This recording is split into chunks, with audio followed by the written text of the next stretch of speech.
Let's go together to watch the flowers in this public garden. The last sentence Layla's family said, and since then she has not seen her father and mother, since the moment she was separated from them. Poor Layla has been wandering from one house to another. She was always exposed to violence from the relatives who raised her. Her cousin said, "Either you put up with what I'm doing to you, or you go sleep in the street. It doesn't matter to me if you're my relative, or I'll throw you in an orphanage. Don't forget that even your mother abandoned you after her cousin threw her into the river." Layla went home, and this time her aunt's husband was the one who started to harass her. He told her, "Since the day you came to my house, bad luck has been chasing me." Her aunt said, "Please stop. Are you planning to kill the girl or what?" Layla was living in hell. But what can a little girl like her do to change her fate? Layla said, "Please, oh my aunt, I stay quiet and I don't eat much. I just do anything. Please don't abandon me." The aunt said, "Enough, Layla.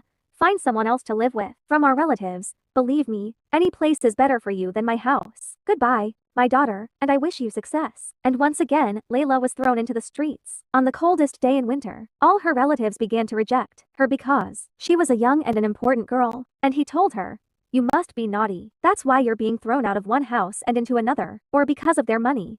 On the old, and they can't bear the expenses of a second child. They all have the right to reject her. Who will raise a girl whose mother abandoned her?" One of her relatives, he said, "You know the city of Berg. Take this paper and look for the address of this man. I wrote you all the details so that you can reach him." Layla took the paper and actually traveled by train to the city of Berge, hoping that the man whose name was written on the paper would accept her, or at least be kinder than the rest of her relatives. In rejection, she arrived at the city train station carrying a bag containing all her belongings. It is clear that Berge city is a very large city. I wonder if she will be able to find her relative easily. She will do what if she couldn't reach him? She doesn't have the money to go back to her city, Berge, which is the same city her father was born in. This goes back to her happy family memories before her father died and her mother abandoned her. She started to reassure herself. If she didn't know the way, she would ask for help from people. She started looking for someone who could help her. She found a mailman walking quickly. She said to him, "Sir, can I have a minute of your time? The address is written on the paper. Do you know how I can get the mailman to it?" "I see what is written on the paper." The gardener in the Duke's palace, Mr. Belmer, said to her, "It is a good fortune for you that I know Mr. Belwell, and I am on my way to deliver a message to the Duke's palace. Would you like to come with me? I will take you."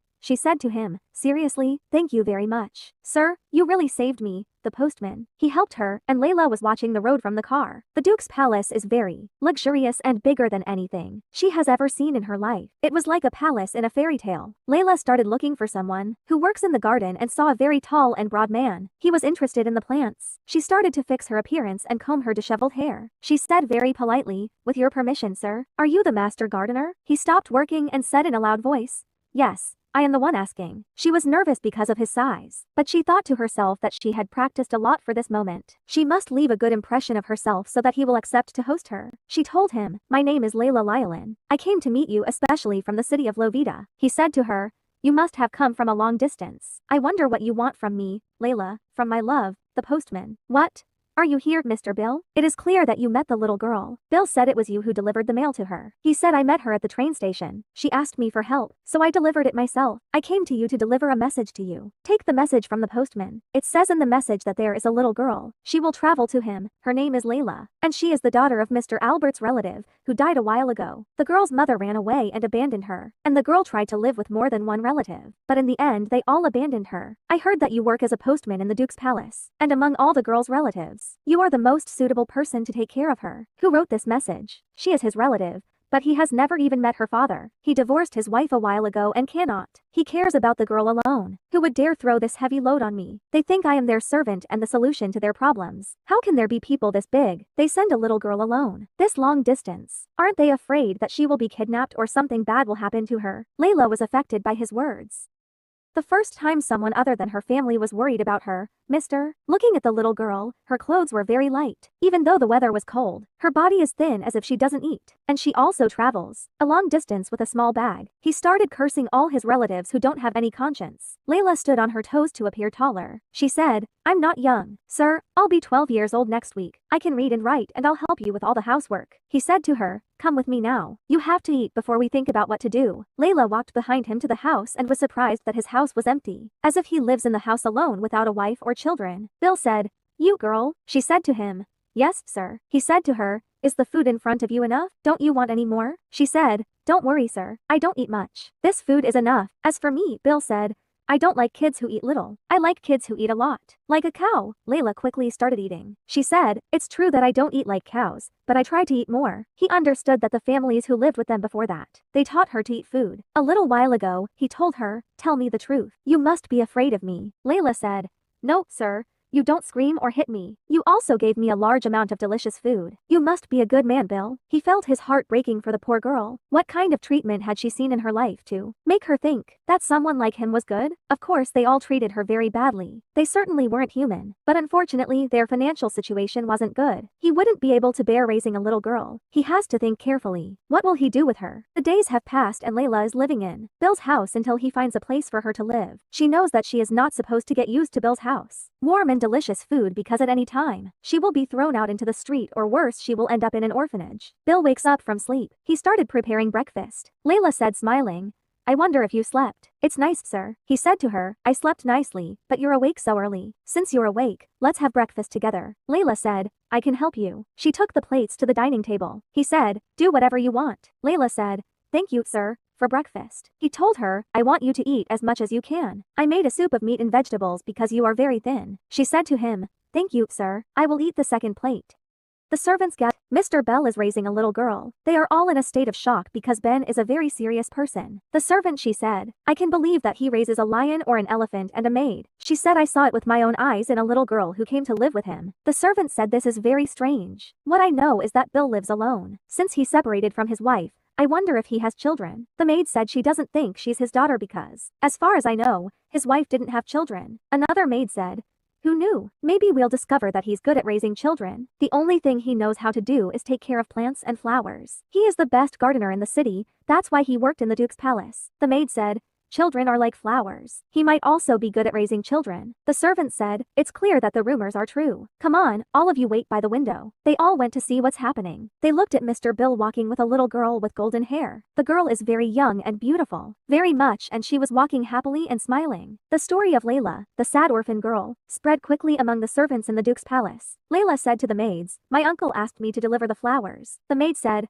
Layla, take the biscuits. I'm sure you'll like them. Layla said, thank you, miss. See you next time. The maid said, poor thing. How can he deal with the orphan girl? Every time someone asked him what he was going to do with the girl, Bill would reply and say that he still didn't know who she was. She would stay with us until he found a suitable place for her. He was planning to leave Layla before the start of spring, but Layla's presence in the palace became something familiar to all the servants. One of the servants appeared at the house. Bill was carrying a large basket in her hands. He asked her, what did you bring with you? She said, this basket contains pastries and biscuits from the tea party from the palace. Yesterday he told her, you know that I don't eat sweets. She said to him, who told you that I brought you these baked goods so that every day one of the servants finds an excuse to visit my house? A maid brought a dress and said it was her little sister's dress. Then a maid brought stories and novels. He said it was for Layla to have fun with. Two maids brought stationery to teach her how to write and draw. Even a lady who was 18 years old had never entered my house before. She visited him with some things for the little girl. The lady said that because Layla is beautiful, kind and polite, that's why everyone loves her and wants to help her. It's nice to see her running in the middle of the garden like a little squirrel. This is not to mention that this is the first time in a long time that there is a source of happiness in the gloomy Duke's house. But for just 1 minute. Why is the girl climbing the tree?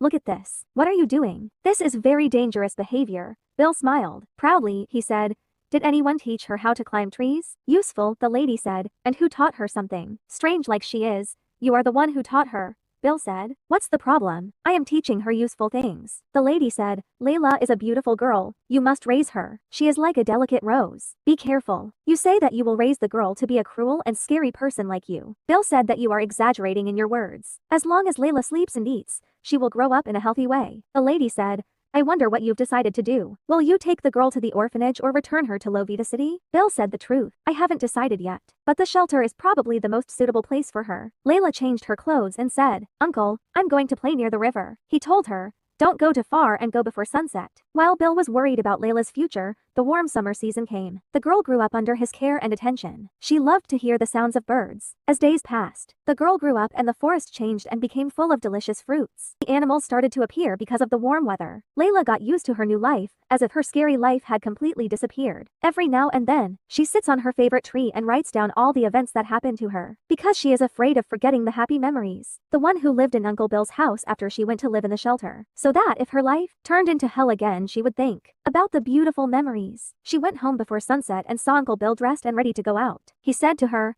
"We have to go quickly. Come on, get ready." The laughter disappeared from Layla's face. He said to her, "What's this sad face? We're going to the city to buy you a new dress because the Duke will arrive. The palace is near. It is not appropriate for you to meet him in your old dress." Layla said that the Duke who is coming is the owner of all these lands. Bill said since summer has started he is coming to spend his vacation here. Layla asked him in surprise, "What is a Duke vacation?" At school Bill said the Duke is 18 years old. Although he is a Duke, he cannot miss school. Layla said in surprise, "The Duke is 18 years old, but I am 12 years old and he is 18 years old. So the age difference between us is 6 years. Bill said, "I'll tell you something amazing. He officially inherited the title when he was the same age as you." Layla said, "This is strange."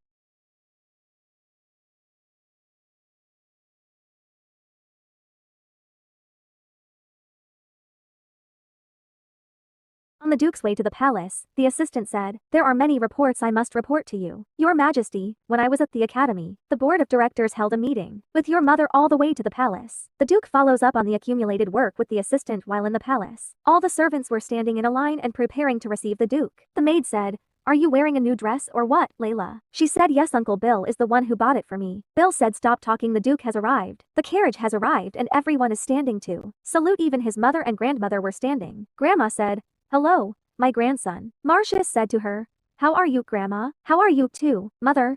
How are you?" Grandma said, "Let's go into the palace. We have prepared the food you like." Layla is impatiently waiting to welcome the Duke. This is the first time he met someone of high rank, but the Duke walked quickly and entered the palace. Layla said, "Uncle, we are not going to greet the Duke." She said, "It is clear that the Duke is in a hurry. Let's greet you next time. I wonder if you're upset because you couldn't come forward." "Greetings, Layla," she said. "I'm not upset. I was nervous about talking to him, but I know that this dress is specially designed to welcome him." Uncle Bill said the Duke visits the forest often and I'm sure you'll meet him. Layla said the Duke also loves the forest. Bill told her, "Yes, because he loves hunting." Layla was afraid of what Uncle Bill said. He told her that the Duke hunts animals. By God, the Duke most likely hunts birds. And I am sure you will be surprised when you see his skill, right? He is still young, but he knows how to hunt better than all the adults. Layla asked sadly, "Why does he hunt birds?" "The Duke has a lot of food and he doesn't have to hurt the birds." Bill said that the nobles don't hunt because they are hungry, but because it is a hobby for them. The uncle saw Layla's sad features. She said,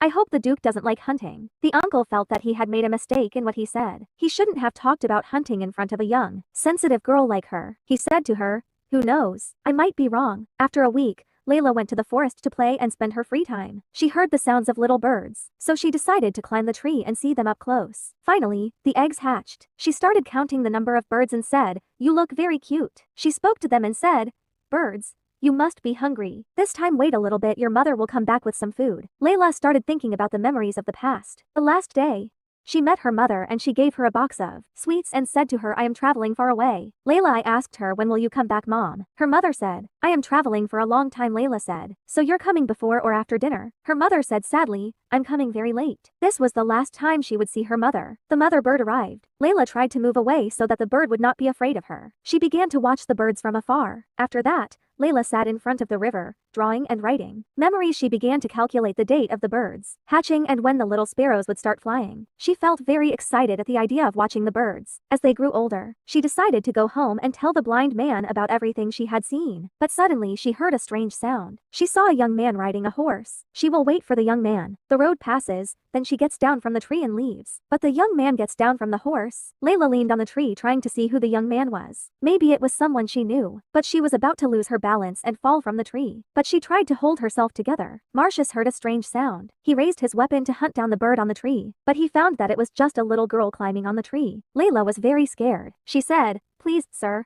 I was going to come down from upstairs. After you leave, please don't kill me." He asked her calmly, "Who are you?" She said, "My name is Layla." He said to her, "I don't know you." She said to him in a very loud voice, "My name is Layla." She quickly came down from the tree and ran quickly out of fear like lightning. Bill said to her, "What happened to him?" Layla ran and said, "Catch me, uncle." She met a tall man in the forest, with black hair and blue eyes. He had a big gun and a beautiful voice, like springs. Uncle Bill was surprised that the girl was able to describe the Duke so accurately. He said, "You must have met the young Duke. These are his characteristics. He is the one who is hunting in the forest today. I told you before that you will definitely meet him. I wonder if you greeted him?" She remembered her appearance when she said her name. Her face was flushed with fear, and she thought that this handsome young man was the Duke. He was like a work of art.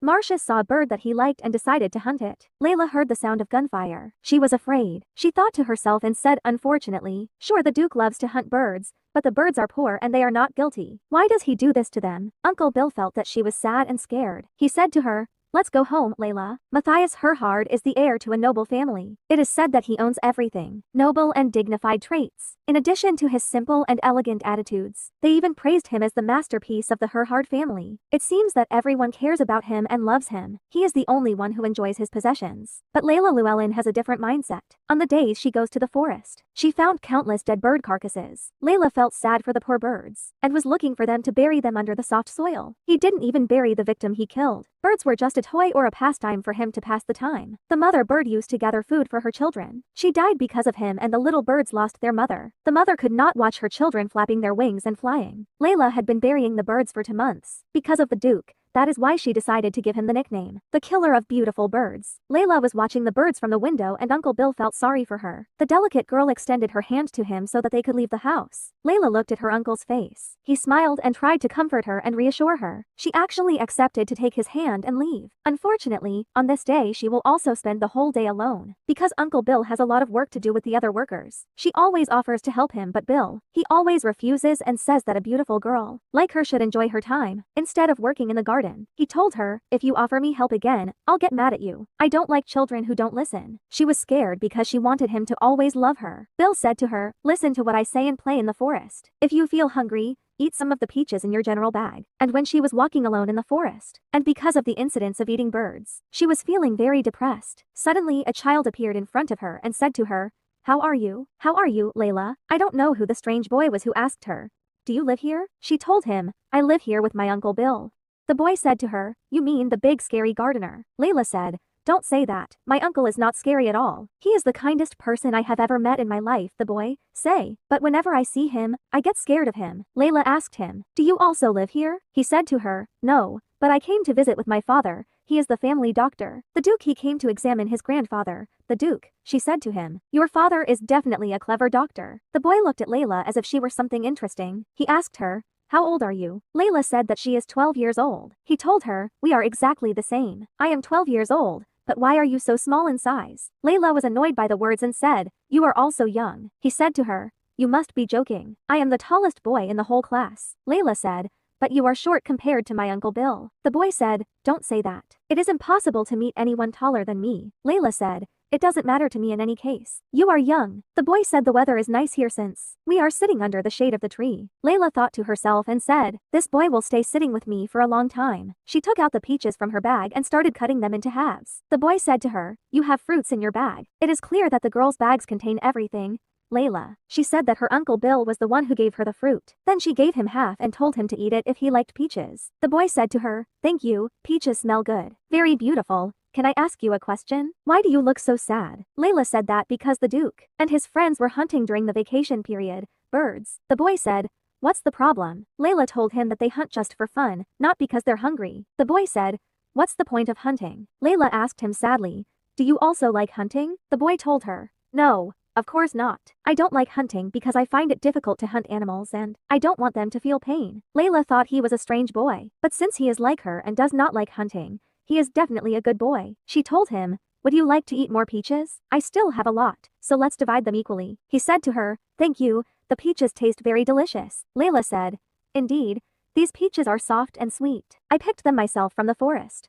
The lady started calling the boy and saying, come on, so we can go home. The boy said to Layla, excuse me, but I have to go. My name is Kyle Eatman. What's your name? She said to him, my name is Layla. Llewellyn said to her, I'm happy to meet you, Layla. Let's play together next time. Layla thinks to herself to meet the boy again. At least play with someone her own age. The boy said, next time I will bring you something that tastes delicious. She bid him farewell. But she has doubts that they will never meet again, because there is a high probability that she will go live in an orphanage. The mother said to the boy, who is this girl, my son? He said, her name is Layla, and she lives with Mr. Bill the gardener. She is 12 years old, just like me. The mother said, this girl looks very cute. Uncle Bill came back from work and waved to Layla with his hand. She quickly ran to him, happy, and said, finally you finished your work, Uncle. Bill said, you must be hungry. Layla. she said. No. I ate the peaches you gave me. And I also met a boy my age. Layla heard a sound and looked to see where the sound was coming from. She saw Duke Matthew walking in the forest with his friends, talking about hunting the poor birds. Matthew noticed Layla and her uncle, and she was looking at him with intense hatred and couldn't even stand to look at him. Uncle Bill greeted Matthew and respected him. Matthew said to him, "Hello, Mr. Bill. It's been a long time since we met." Bill said, "I'm sorry I didn't ask your permission from the beginning. But with your permission, could you allow this girl to live with me on your lands? I already asked your grandmother and mother for permission, but I had to ask your permission." You too, Layla, also bent down to ask him for permission. One of the young men saw her and said to her, "Are you the little girl who plays in the forest?" Here, Matthew also looked at her well and thought that she was the little girl he met a while ago on top of the tree. He was going to kill her by mistake because he thought she was a bird. He said, "Take your time, Mr. Bill." The uncle said, "Thank you, Your Majesty, for your generosity." The Duke and his friends left, and Layla saw them holding the poor birds after they had caught them. Bill said to her, "Come on, let's go home." She said to him, "Yes, uncle." In the Duke's palace there were guests, including the little Miss Golden. She said, "I feel very bored." Her mother said, "Don't say that. You have already become a big girl. How about you go play with the Duke and his friends, Golden?" She said, "But they treat me as if I don't exist in the first place. And they always talk about things that I don't understand anything about." Matthew's mother, she said, "You're right. This is very boring for a young girl like you, especially since there is no one your age." Golden said, "You heard me, Mama. Even the Duchess says the same thing as me. I'm curious to know who the little girl who plays in the forest every day is. T is clear that she is the same age as me. Can I go play with her?" The Duchess looked towards the forest and saw Layla and her uncle returning home. She said, "This girl is an orphan and she came from a foreign country. I don't think she would be good to play with you as a child." She said, "Don't worry, Duchess. I'm sure that playing with her is more fun than playing with dogs." The Duchess rang the bell and said to the servants, "Call me." The little maid said, "Mr. Bill, wait for me." Bill said, "Yes, miss. How can I help you?" The maid said, "The Duchess asked me to take Layla to her place." Bill said, "What does she want from Layla?" Suddenly, a maid said, "Miss Golden from the Brant family is looking for someone to play with." Bill, I don't know why a girl from a noble family wants to play with Layla, but since the orders are from the Duchess, he can't object. Layla said, "Don't worry, uncle. I'll go and see what they want from me and I'll be back right away." The maid said, "I brought you Layla, my lady, the Duchess." This is the first time she has seen Layla up close. She said, "You are a very beautiful girl. What do you think, Claudine? Do you like the girl?" Golden said, "Thank you, my lady. I really liked Layla." She was surprised by what they said. What did they mean by they liked her? People in this place wear very fancy clothes, but it is clear that none of them care about Layla's feelings. Quickly, the Duchess gave orders to the maid, and the maid took Layla to a special place inside the palace. She started washing her and cleaning her body and dressed her in a beautiful dress, made of very expensive fabric, even though the maid was combing her hair in a somewhat harsh way. But Layla endured because these were the Duchess's orders and because if she made any mistake, Uncle Bill might be fired from work. The maid said, "I'm warning you, Layla, Miss Golden is the Count's daughter. Play with her carefully so you don't get into trouble." Then she took Layla to play with her. Claudine said, "How are you, girl? Come here. What's your name and how old are you?" She said, "My name is Layla Llewellyn from the city of Lovita and I'm 12 years old." Claudine said in surprise, "Really? You're 12 years old? I thought you were much younger. You are short and weak." Layla was upset because she heard the same words twice in one day, but she couldn't speak or object. She thought to herself that she had to bear it for the sake of Uncle Bill. Claudine asked her if she knew how to play the piano. Layla said no. "This is the first time in my life that I have seen the piano in reality." Claudine said, "Okay.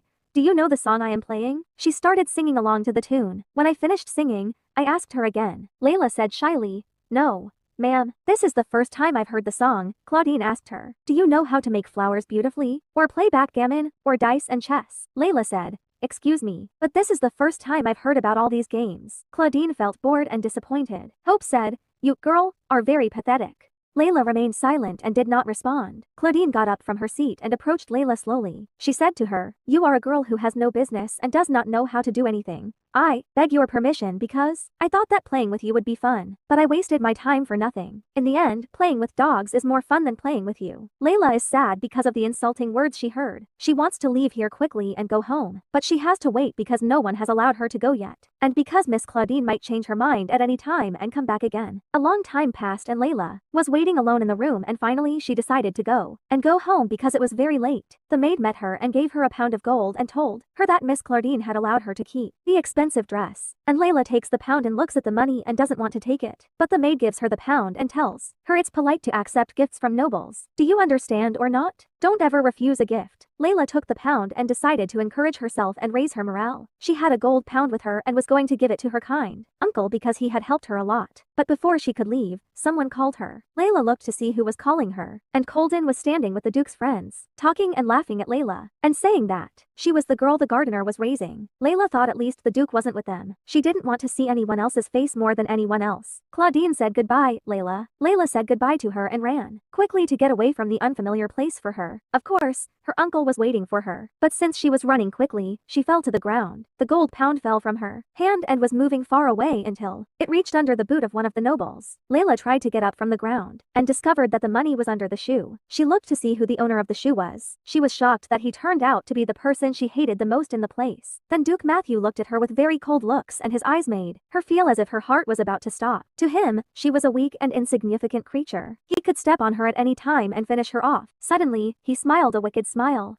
Layla's leg was injured because she fell. She felt severe pain in her leg, but the biggest pain was because of his looks at her. Matthew lifted his leg from above the genie and looked at her without saying a word. Layla was feeling very embarrassed, but she extended her hand to take the pound and remembered Miss Claudine's hurtful words that the dog was much better than her. Layla gave the Duke a formal salute. Then she quickly moved away from the palace and all the way home. She was running and trying to stop herself from screaming, but as soon as she saw the light of the house and her uncle standing waiting for her, she knew what her feelings were. She was so sad that she wished she was dead. Don't few days passed and Layla locked herself in the house. Uncle Bill asked her, "Are you going to the forest today or not?" Layla said, "No, I won't go. I'll stay at home." Uncle Bill said, "Take your time." Then he left the room, thinking about what happened to her when she was playing with Miss Claudine in the Duke's palace. Since then, she has been depressed and not talking much. She always locks herself in the room while Uncle Bill drinks tea. He wonders if the house was always quiet and empty. Without Layla's games and laughter, the house has become boring and he feels lonely. But he doesn't want to pressure her and make her confess what happened. The next day, Layla gave him a pound of gold and said, "Miss Claudine gave me this money, but I will give it to you as a gift, Uncle Bill." He was surprised by the money and at this time, he understood why she was depressed the past few days. Her dignity was definitely hurt and it was the first time she faced a situation like this. Bill said to her, "But why are you giving me the money even though the young lady gave it to you?" Layla said, "Because the amount is too much for me and I don't deserve all of this." Although Layla did not want to take the money, the amount was too large for her to leave under the Duke's boot. Layla said to her uncle, "I want to give you money to repay even a small part of my debt. You care about me and spend on me without anything in return." When Bill saw Layla running and in pain, he thought that they asked her to do tiring work in the Duke's palace, and because of this she was in pain. He was acting like he didn't care because if he talked to her, she might start crying. Then Uncle Bill said to her, "You worked hard and you deserve this money. I want you to keep the gold money for yourself." Layla said,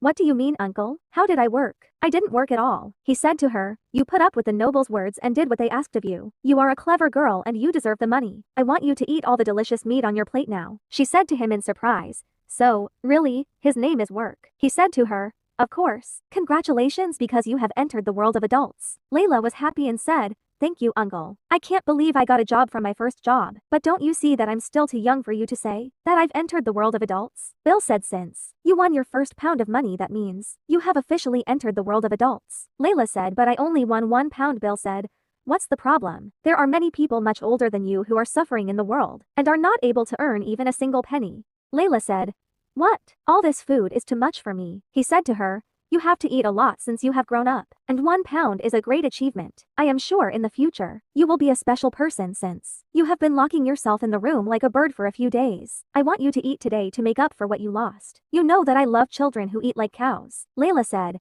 "So if I eat all this food, I will grow quickly." He said to her, "Of course you will grow, but did someone make fun of you because you are short or what?" Layla said to him, "No.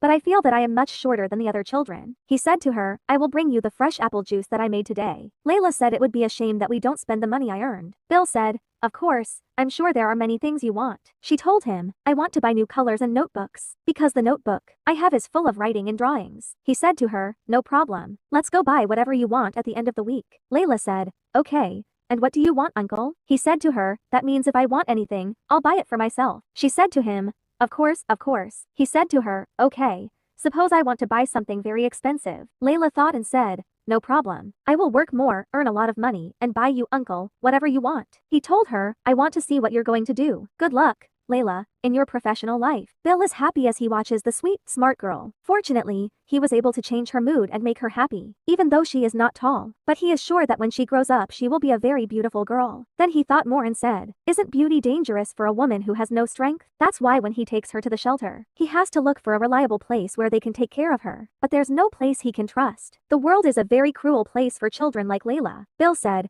would you like me to pour you some juice? Layla was delighted and agreed to let him pour her some juice. Days passed and Bill thought about what he would do about Layla. He discovered that he would not be able to get rid of the little troublemaker or bear to be away from her. Layla said, I'm going to the forest today, uncle. My uncle said, goodbye. Don't forget to go before sunset. Layla said, okay, uncle. The days passed and Layla grew older and all the dresses became short.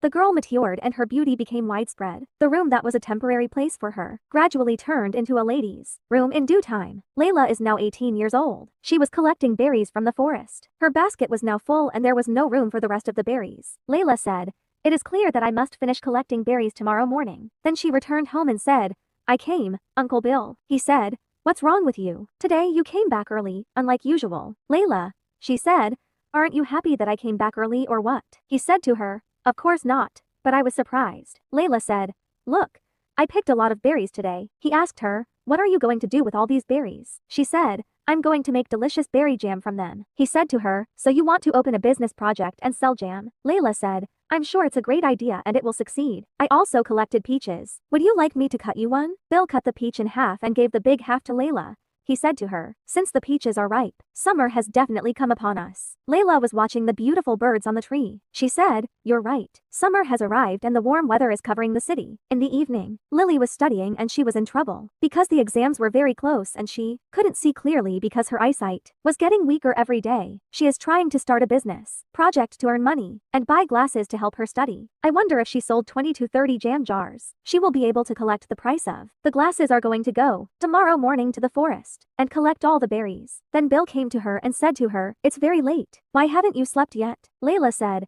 I'm going to study a little more before I go to sleep. He said to her, I am happy that you are studying hard, but I do not want you to tire yourself out. It is better for you to sleep so that you can rest. She said to him, okay, uncle, I promise you that in a little while I will sleep and dream happy dreams. Billy left the room and Layla decided to finish studying the page quickly and then squeezed her sleep. A few years ago, Uncle Bill decided to take her to school so she could learn. All the people around him objected to the decision and told him, what was the benefit of him taking an orphan girl like her to school? She wouldn't benefit at all from education. She was very beautiful. When she grows up, she can marry a respectable husband or find herself a job as a servant in the Duke's palace or somewhere else. But Bill didn't care about all their talk. He insisted that Layla study and bought her books and school supplies and told her, don't worry, Layla, I'm sure you're smart and you'll understand everything at school quickly. Come in so you don't be late for your lessons. Uncle Bill was always there for her, teaching her many things about the big world they lived in. She was happy with the things she learned at school, and she complained to Uncle Bill, who was listening to her with interest. And every time he would say to her, Layla, when you grow up, I'm sure you'll be a great person. His words helped her and made her feel special. She felt as if his words were magical to her and affected her life and future. That's why Layla worked and studied hard to prove to Uncle Bill that he was right. She has the responsibility. She must succeed and get high grades in her exams in order to work and earn a lot of money and spend it on her uncle. The excitement left her face as soon as she remembered that summer had come again, which meant that Duke Marcius would also be arriving soon. He graduated from university and is now an officer in the military because he is following in the footsteps of all the family members in joining the royal army. It has been 2 years since he came to the palace because he serves in the front lines. And since he is finally going to come home, the sounds of guns and the death of birds will surely spread in the forest. The next day, Layla was coming home from school with her friends. They asked her what she was going to do during the summer vacation. Layla said, I still don't know what I'm going to do. I'm going to keep thinking about the subject. There was a tall, handsome boy standing in front of the gate of the girls' school. Her friends said to her, look, who is standing in front of the school gate? The boy gestured to her and said, how are you, Layla? She tried to see who he was gestured to, but since her eyesight was weak, she couldn't see his facial features from afar, so it was him. He said, come quickly, I'm waiting for you. All the girls looked at him because he was handsome and tall, and they envied Layla because he was waiting for her. Layla said, I will go now. I will see you tomorrow morning, my dear friends. They said to her, goodbye. Enjoy your time with the handsome boy. Layla went to Kyle and said to him, what brought you here, Kyle? It would have been better if you came to my house. Kyle said the school was close to my way. He thought of passing by her and walking together for a while. The truth is that he was lying. He missed tennis practice to meet her. The team members were upset because he was absent again. Kyle said, I was running quickly to catch up with you before you left. It was very hot. Would you like to go together and buy the vanilla ice cream that you like? Layla said. I agree. After they bought the ice cream, she said, I would like to visit the bookstore to look for a book. Would you like to come with me? Kyle is happy that he is spending time with her and watching her every move because she is beautiful and kind. Then they arrived at the bookstore and Layla was looking for the book. Kyle said to her, I wonder if you found the book you were looking for. Layla said, Fortunately, I found it since summer has come. Birds migrate. I like to watch flocks of birds and write reports about the different types of birds and the places they visit. He said to her, I have known for a long time that you love birds. Layla was busy with the pages of the book, as if she was reading something very interesting, and Kyle was looking at her with admiration and thinking, should he confess to her today that he loves her? Layla said, why are you looking at me like that? Kyle smiled and was still thinking about whether he should confess or wait a little. Don't forget to subscribe to the channel, activate the bell, like the video and leave a comment. Nice. See you in the next video, God willing. Layla said, why are you thinking and looking at him? But Kyle was still lost in thought and did not respond to her. Layla told him, it's clear that you want to tell me something. Kyle said, don't worry, there's nothing important. I wonder, after you've seen the book you want, will you look for other books? Layla said, I will buy this book and then we will go home. Kyle decided that the time had not yet come to confess his love to her. After they bought the book, they went to the forest to go home. They were talking to each other and laughing. The reason that made Kyle postpone confessing his feelings was that until now he did not know. He doesn't want to put her in a difficult situation or lose his friendship with her. Of course, he can't bear it anymore because as soon as he sees her face, his heart beats quickly. But it's better to wait for the right time to see her beautiful smile. Since they have known each other for a long time, they don't have to start dating. It's better for them to get engaged right away. Or it would be better if they got married quickly after he confessed his love. He is sure that he and Layla will be the happiest couple in the world. I wonder what he will do after he graduates from university. What will he do to earn money and be able to support his small family? I wonder how Layla will look in the wedding dress. He is sure that no one in the whole world is more beautiful than Layla in the white dress. Even if they get married, her name will change from Layla Llewellyn to Layla Atman. The name is very beautiful and suitable for her. Because of the many imaginations, Kyle liked it and started laughing. Layla was amazed by his strange behavior. She said, why are you laughing alone? Why do you look a little strange when you laugh? I wonder if you're laughing at me because I failed the geometry exam. Your grades are good in engineering and you won't feel my sadness. She started to move away from him with the skateboard and Kyle tried to catch up with her and said to her, wait, Layla, you misunderstood. I swear I wasn't laughing at you. Wait. Layla, please, let's go together. Don't leave me alone. I wonder if you heard the news that Duke Matthew will return to the city soon. It's been more than 2 years since he came to the palace, right, Layla? She told him, I don't know. I don't follow and I'm not interested in the news. Kyle said, I heard that all the people in the palace are in a state of readiness because of the Duke's return. What do you mean you're not interested? Layla is not interested because she hates the Duke and does not want to meet him. Every time she remembers the day, she bent down and took the money from under his boot. She feels sad and like she is a lowly person, even though Miss Claudine is the one who brought her to the palace and gave her the money. But the Duke is the one who made her feel like she is a lowly person without dignity. What happened created a psychological complex for her when she was a little girl. Every time she sees the Duke's face, she remembers the shameful situation. She always tries to hide, so that he doesn't see her and feels that she is even more vile. When Miss Claudine used to visit the palace, they would always call her, and every time they would ask her to bring flowers and give her money in her hand, she would hide her face from embarrassment. But she would bow and thank them for their generosity. Because she doesn't like this man looking at her. She hates him and hates his arrogant looks more than anything in the world. This wound is too big for her. Kyle said, I wonder if I should also try to work as an officer. Layla, she said, what do you mean? He told her I would be like the Duke, an officer in the royal army, hold a rifle and fight the enemies. And in the end I would be honored with a medal from the emperor. Captain Kyle Atman, they look into the enemy's heart. I will be a very wonderful officer. Layla said, but you forgot something very important. You are not even able to kill a small chicken. Kyle said to her, why did you mention the subject again today? One day, Uncle Bill got angry at Kyle and said, you boy, you keep coming to our house instead of going to your own house. You are from a rich family, and yet you don't eat at your own house and come eat at ours. Your behavior, boy, is really cheap. From today I will not allow you to enter this house. Kyle is afraid of Uncle Bill's threat because the time he spends in Uncle Bill's house is the time he spends with Layla. He said, Uncle, I will pay for your food. Please let me come again or order me and I will fulfill all your requests. Bill said, really, this is a nice idea. Let me see what a boy like you can do. Kyle's first mission is to collect the food needed to prepare dinner, but he failed in the first mission. He failed and couldn't even catch a chicken. Uncle Bill said, boy, you can't even catch a chicken. I pity the Atman family. Their son is insignificant. Kyle told him, don't say that, Uncle. I'm not a failure or anything. He was depressed because Layla reminded him of what happened in the past. Layla is trying to make him feel better. Kyle said since what happened with the chicken. Uncle Bill never calls me by my name. He always calls me you worthless boy. Layla said don't be upset you worthless. I love your personality just the way you are because you are very funny. Kyle said you are making fun of me. Layla said no, I am serious. I hope you will be like your father the doctor and use your hand in something that saves or benefits people better than what you use in killing and shooting. From my point of view this is very cool. Kyle said I could be a doctor. In the Royal Army I wonder if I could get the medals if I became a doctor. Layla said this is an important job because you help save people's lives and it is important that they honor the doctor with medals. He told her you are right and the matter is getting bigger. It is on my mind. Suddenly, from afar, a car was driving on the road. The car passed in front of Kyle and Layla. Kyle saw someone who looked like Duke Matthews, wearing a military uniform, but he wasn't sure if it was him or not. After the car disappeared, Kyle said, "Did you see who was in the car? I think it was the Duke." Matthias finally arrived. Layla said it could be the Duchess mother or grandmother. Kyle said cars are the best invention of our time. They combine beautiful designs and engineering. Layla said, "You must be talking about engineering to annoy me." Kyle said if you want me to help you with engineering, I have a notebook with all the notes I have collected. It will make studying easier for me if you use it. You will definitely succeed in retaking the exam, but unfortunately I can't find the notebook. It's clear that I don't have it. Layla said, "Remember, where did you forget the notebook?" He said, "I forgot it on the desk at home." Layla said, "I'm going home and I'll wait for you at dinner. Go home, get the geometry notebook and come back quickly." Kyle said to Layla, "Are you waiting for me or the notebook?" Layla said, "It's not clear or what." "Of course I'm waiting for the notebook." Kyle said, "I feel disappointed. And I was the one who thought you were waiting for me. I'll go home and come back as soon as possible." Layla said, "Take your time. I'll cook dinner." Kyle said to her, "Goodbye. See you in an hour." Layla was thinking about what to cook today. At dinner, Matthews was looking out the window. It hadn't been many years since he had been to the palace or hunted in the forest. He called the assistant Mr. Hessen. He said, "Yes sir." Matthews said, "Stop the car quickly Mr. Hessen was surprised and said, "What did you say?" A little. Matthews said, "It's been a lot. I didn't come to the forest. I want to walk a little before I go." He stopped the car on the side and said, "Hessen, I will be standing nearby in case you need anything." Matthews said, "There is no need. I will take a walk. I do not need anything."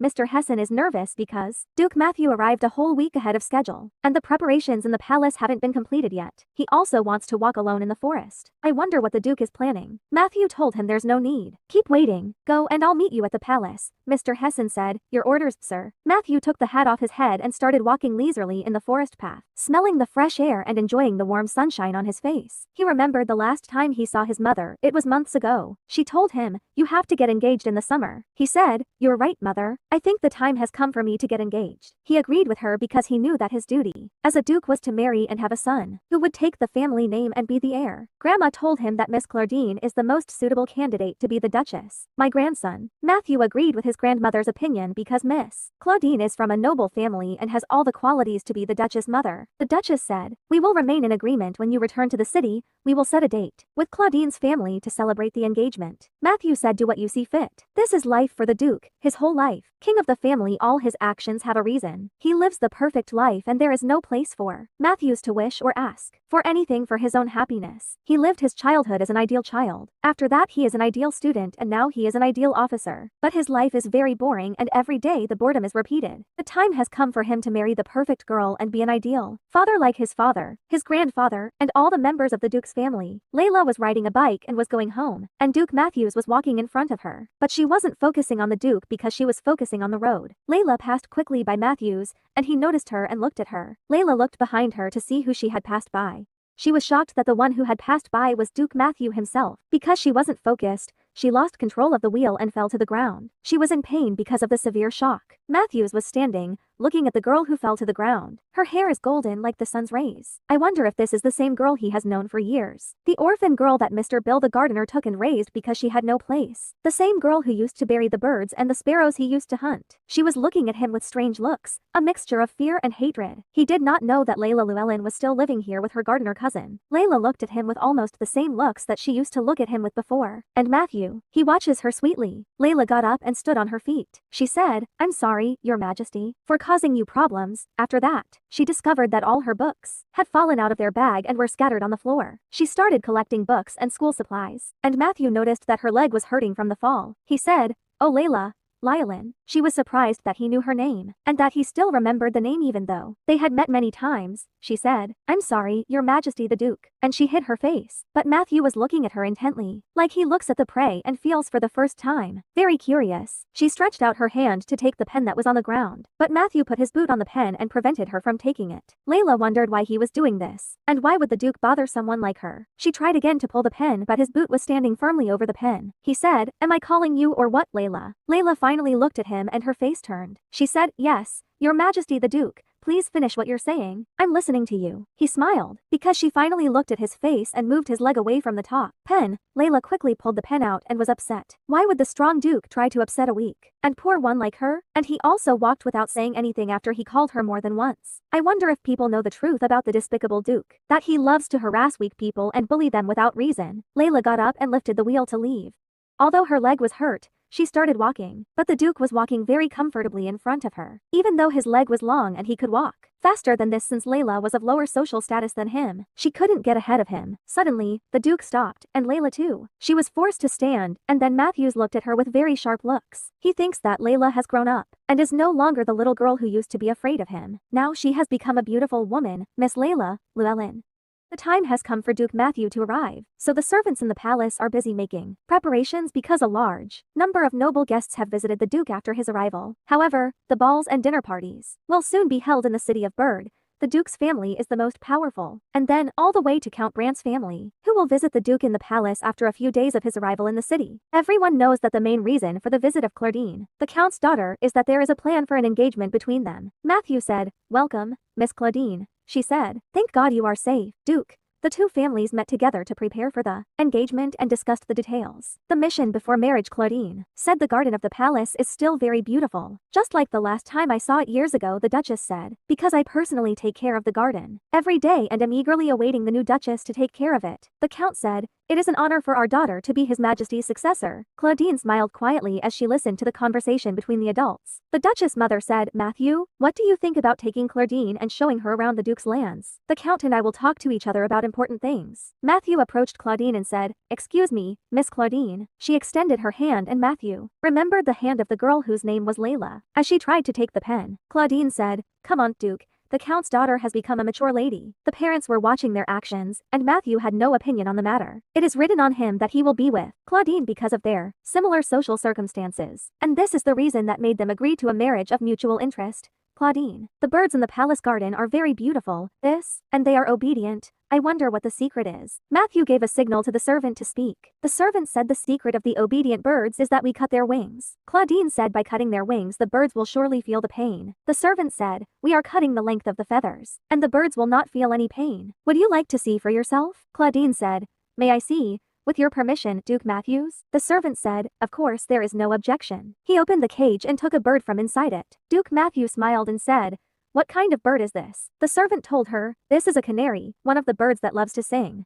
If we reduce the length of a bird's wings, it will not be able to fly far and will always be obedient and listen to what you say." Claudine said, "Do we really have to cut off her wings?" The servant said, "This is the best way so that the bird does not stray far from the cage. Even if the door is open, this is how we transfer their lives because if they fly to far away places like forests and mountains they will be exposed to danger." The servant, after cutting the canary's wing, made it fly, and the bird tried to fly, but its wing was short and weak, and it was unable to go far. Matthew held the canary in his hands and began to squeeze it harshly. The servant quickly took the canary from him and told him that the bird needed a little time to become obedient because it had not yet gotten used to the short wing. Then he said to Claudine, "Do you like to play and raise canaries, miss?" Claudine said, "No thanks. I just wanted to see it from afar. Thank you for answering all my questions." Then she said to the Duke, "Let's go back to the rest of the family." Duke Matthews was looking at her outstretched hands. Although he did not want to hold them, he had to. He was still thinking about Layla's beautiful hand as she took the pen. Matthew said to the servant, "I want a canary. Put this canary in my room. This canary is mine." Layla appeared while she was picking berries. She remembered the maid when she said to her, "Thank you for bringing us flowers today." Layla said,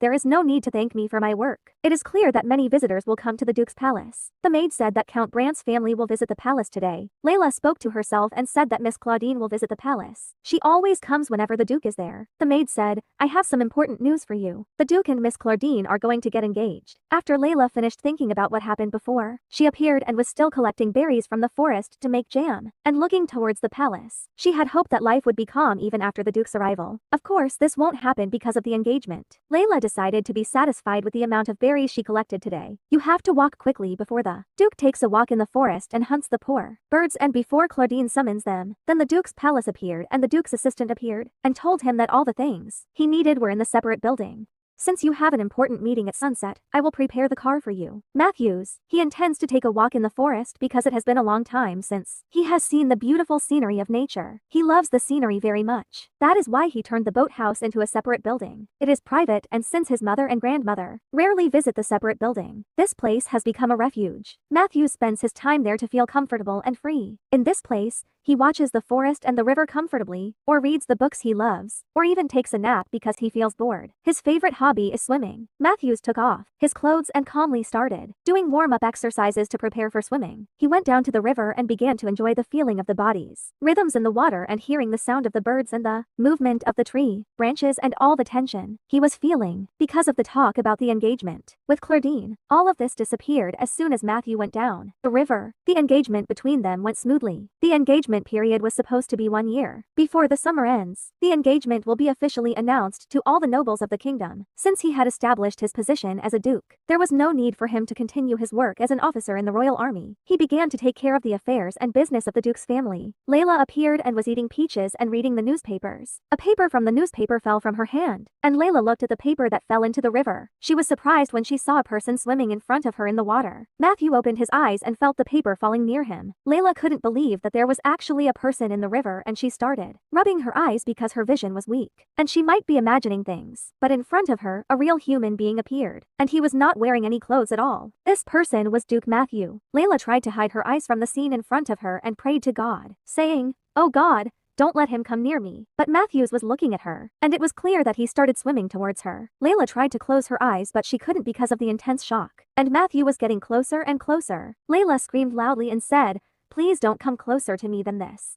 Please, Duke, stay where you are quickly." She came down from the tree. She started running as fast as she could. She came across Kyle on her way. He said to her, "How are you, Layla? What are you doing? I was on my way to find you." Because she was running fast out of fear, Layla bumped into Kyle unintentionally. Kyle said, "Are you okay? What made you run so fast?" Layla said, "Help me, Kyle. I don't know what to do." Kyle said, "What happened? Tell me quickly so I can help you. Did you see a wild animal or what?" Layla said, "I wish it was a wild animal. It would have been much easier." Kyle said, "If only you hadn't seen an animal. Did you see a ghost or what?" Layla screamed in fear and said to herself, "What I saw is 100 times scarier than ghosts." Kyle said, "You were collecting berries from the forest." Layla said, "You reminded me. I forgot the whole basket of berries under the tree." Kyle said, "No, I don't propose to you, but let's go get the basket." Layla said, "I don't want her. Leave the berry basket. That's it. I don't need her." Kyle was surprised by her strange reaction. Duke Matthew came out of the river and put on his clothes. He saw a large basket full of berries under the tree. He said, "Is this girl trying to pick all the berries in the city or what?" He looked up at the tree and remembered when he met her. She was young and she was talking to him from the top of the tree. Matthew smiled and said, "It's clear that she still likes to climb trees."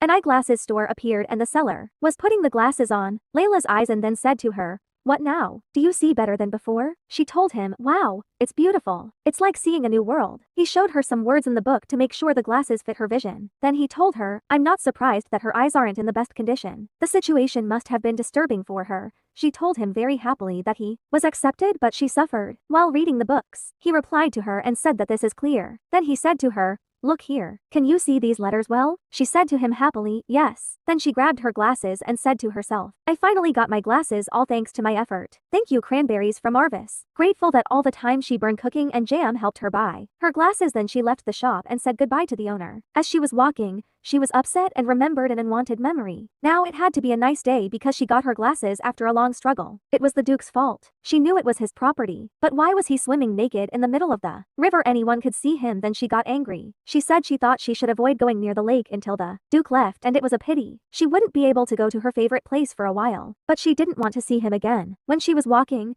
a voice came from behind her. She said to herself, "This voice is familiar. It's Miss Claudine's voice." Then she turned back and the Duke was standing behind her. She was astonished and very afraid. Miss Claudine told her that it had been a long time since she had seen her. Layla bowed and welcomed the Duke and Miss Claudine. Colden looked at her and said to herself that this girl has matured since the last time she saw her. Then she said to her, "I see that you are wearing glasses. Are you okay now?" Layla said to her, "Yes, miss." Colden approached her and said to her, We will go to the hotel for dinner. Do you want to join us? Layla was standing and did not say anything to her. Then Colden said to her also, it has been a long time since we last met. I think it would be nice to have a little chat. Then she turned to the Duke and said to him, are you okay, Duke? He gestured to her that it was okay. She walked and said to Layla, follow me. Then they went to the hotel. But Layla was talking to herself and said this won't take long, she should meet Kyle later, grateful that she had some time left. But why did Claudine want her to come with them?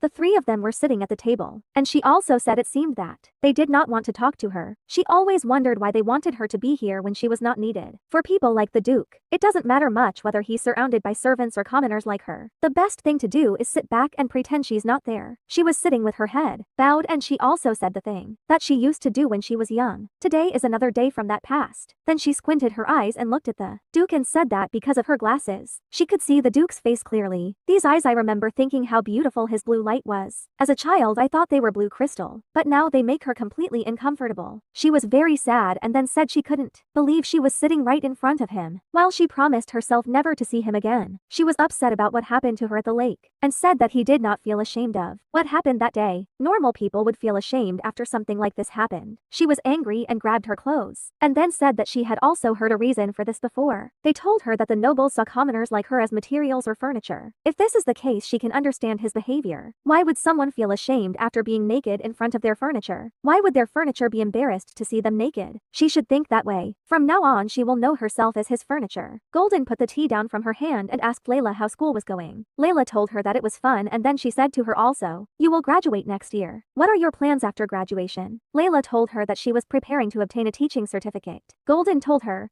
teaching is your ambition, so in my opinion it suits you. Then she said to the Duke, don't you think so? Don't you agree with me? Layla looked at the Duke and was waiting to see what he would say. He said to the Duke, of course. Layla was sad and bowed her head because they were making fun of her. Layla was sad and bowed her head and put her hand under the table. Then she was thinking about leaving. Then she stood up and said that she had to leave now. She promised a friend of hers to see him at this hour.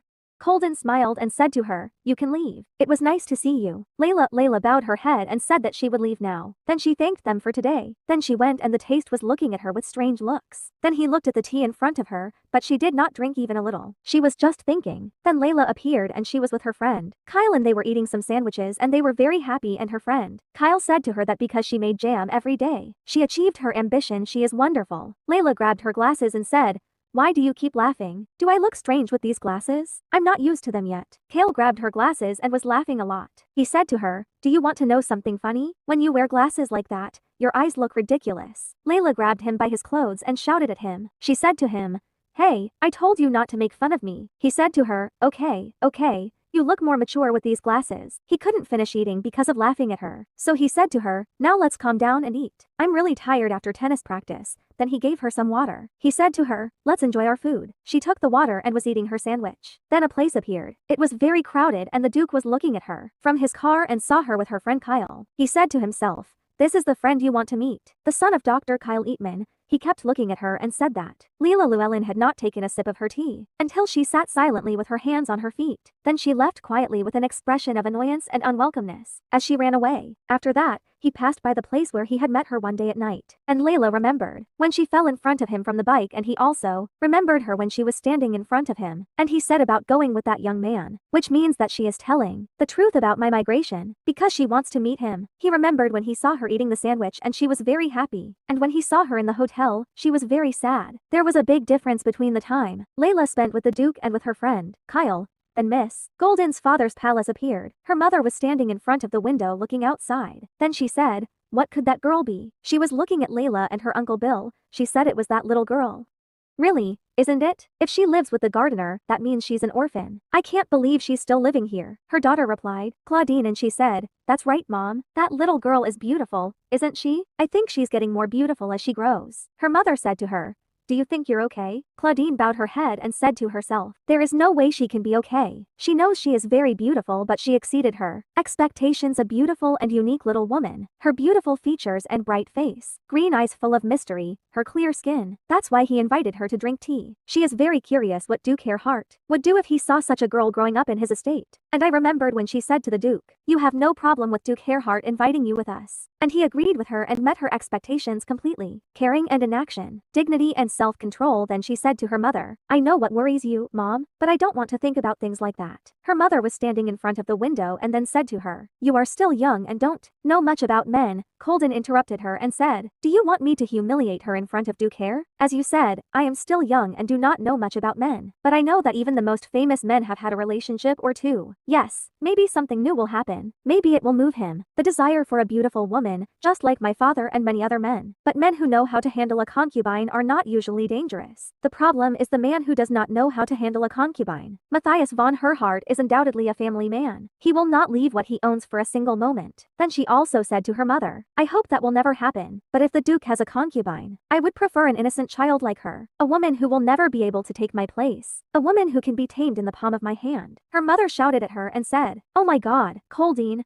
what are you talking about?" Coldine said to herself, "My mother, who made mistakes many times because her body was weak. She gave birth to me successfully. Perhaps my father's love was cold, because my mother would not be able to provide an heir. If a beautiful young woman appeared and gave birth to a boy, she would take my father's love. So my mother will live in fear. I feel sorry for her and I am tired of it." Her mother was looking out the window at Layla outside. Then she said to her daughter, "There is no use in putting a girl like that near Matthias. Why didn't I see her when I came here every year?" Then she turned her head to her daughter and said, "It seems I must speak to Duke Hareheart." Her daughter said to her mother, "What's the problem? If Duke Hareheart is interested in this modest and beautiful little girl, no matter how you see her, she may be different from any ordinary courtesan." Her mother shouted at her and said to her, "Golden, my child, you do not know what love is. Love can bring comfort." Golden bowed her head and said to herself, "Love. I promised my mother, who was never happy because of this love, that I would never live like her. What I want is not love that will wither and be left outside, but the perfect wedding that will protect my dignity and honor." Then Matthias appeared and was in his house, and the bird was flying in front of him. Then he caught it and put it on his hand and it was making sounds. Beautiful, and the Duke was playing with her hand. Then he looked outside and saw Layla, and there were beautiful flowers in front of her, and he was still looking at her carefully. Then Uncle Bill's house appeared, so Kyle came and was shouting to Layla. Then he looked at the door, which was locked, and sat waiting for her to come. He said to himself, "It seems that she went out to help her uncle with work. I'm sure she'll be home soon. I'll wait here." Then he looked up and thought about her. He said to himself, "The future Mrs. Othman looks beautiful even with the glasses." And also remember when she rode with him on the bike, and she was holding his clothes. He was still talking to himself and said, "I stopped my bike on purpose when I met Layla, because I wanted us to go home and ride the bike together, so she could hold on to me more tightly." And when she was behind him on the bike, she was talking to him and told him that she would buy him ice cream, but he did not answer her. He was thinking about her and said to himself,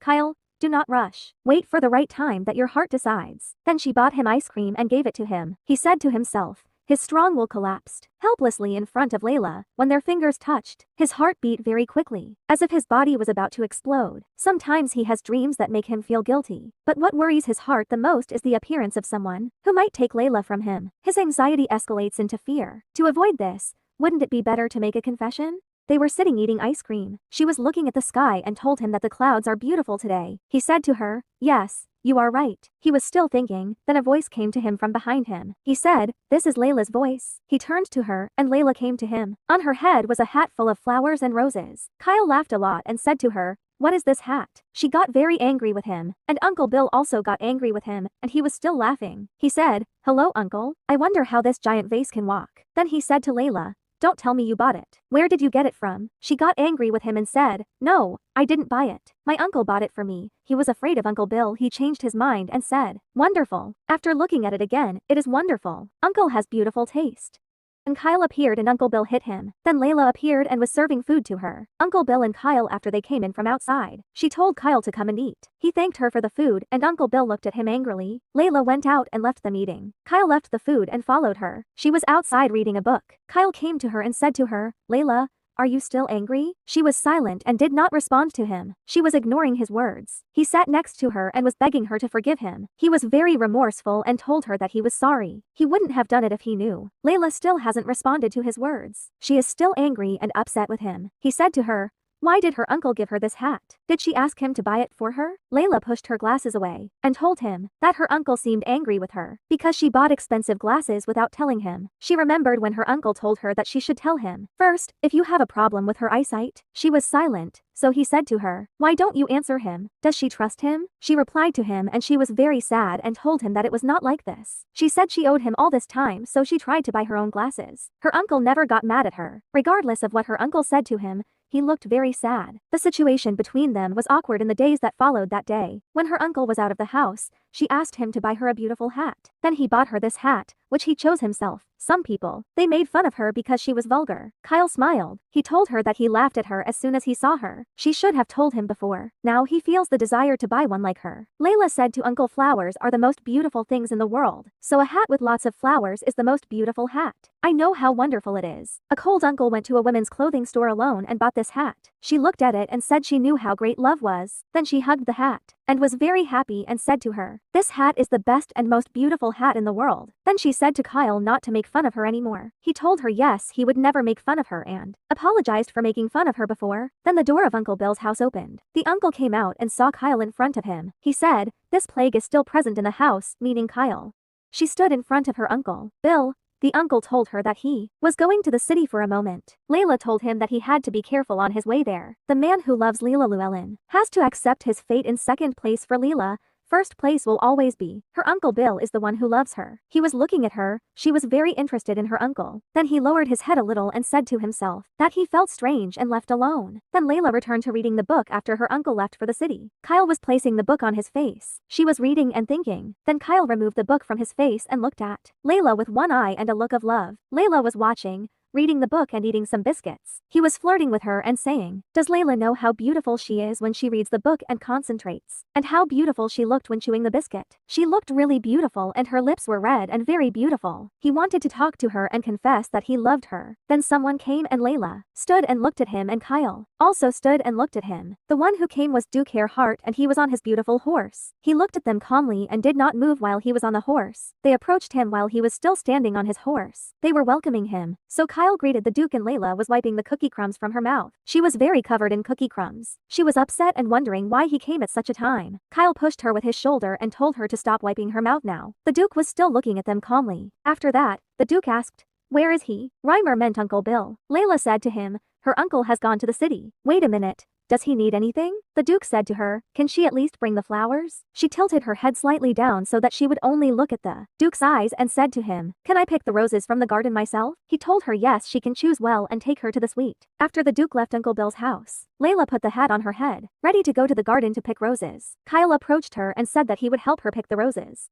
He will go with her. She told him there was no need for that. Then she took the basket of roses to collect the roses and told Kyle to go home. Then she went to the garden and told him that his mother would be very angry if she knew that he was playing here again. He had to go to school. He was standing and thinking and said to himself that this is strange. Why did the Duke come all this way here? Was he to ask Layla to bring him flowers or did he pass by chance? He said there was nothing strange about it and he was worried. He also said that the Duke was a noble and flawless person who would soon be ordained. Kyle had been very sensitive lately because of his love for Layla and was still feeling very anxious. Layla was waving her hand and saying goodbye to him to go to the garden, while he was looking at her and thinking about her because he loved her very much. After a short while, Hairheart's palace appeared. Layla had gathered some roses and placed them in front of the Duke. She said to him, "I brought him all the roses." The Duke said to her again. She was surprised and said to him, "What? What do you mean by again?" He was reading the book quietly and told her that he didn't like the colors. Then he looked at her and told her to gather the roses again. Layla bowed before him and said to him, "Okay, Duke." Then she went with the heat of the sun to pick more roses for him. She was tying her hair up and she was very angry with him and hated him very much. She said again, "Is he saying that he doesn't like the colors?" There was a small stone in front of her on the ground. She kicked the stone until it flew into the air, except for a medium height. Because of the intensity of her anger and she was very nervous. She wondered why he didn't tell her from the beginning what colors he liked. Then she looked at the front of the palace and said that she did not know the details about this palace, but she knew if this wing was on the riverbank. It is the Duke's room. It is not uncommon for guests to come and go, and the servants on duty are fixed. The reason he sent her to bring flowers to such a place was probably for Mrs. Claudine, who would soon become his fiancée, so she deliberately chose pink flowers, the color of which matches Mrs. Brandt's scent. But the result was like this.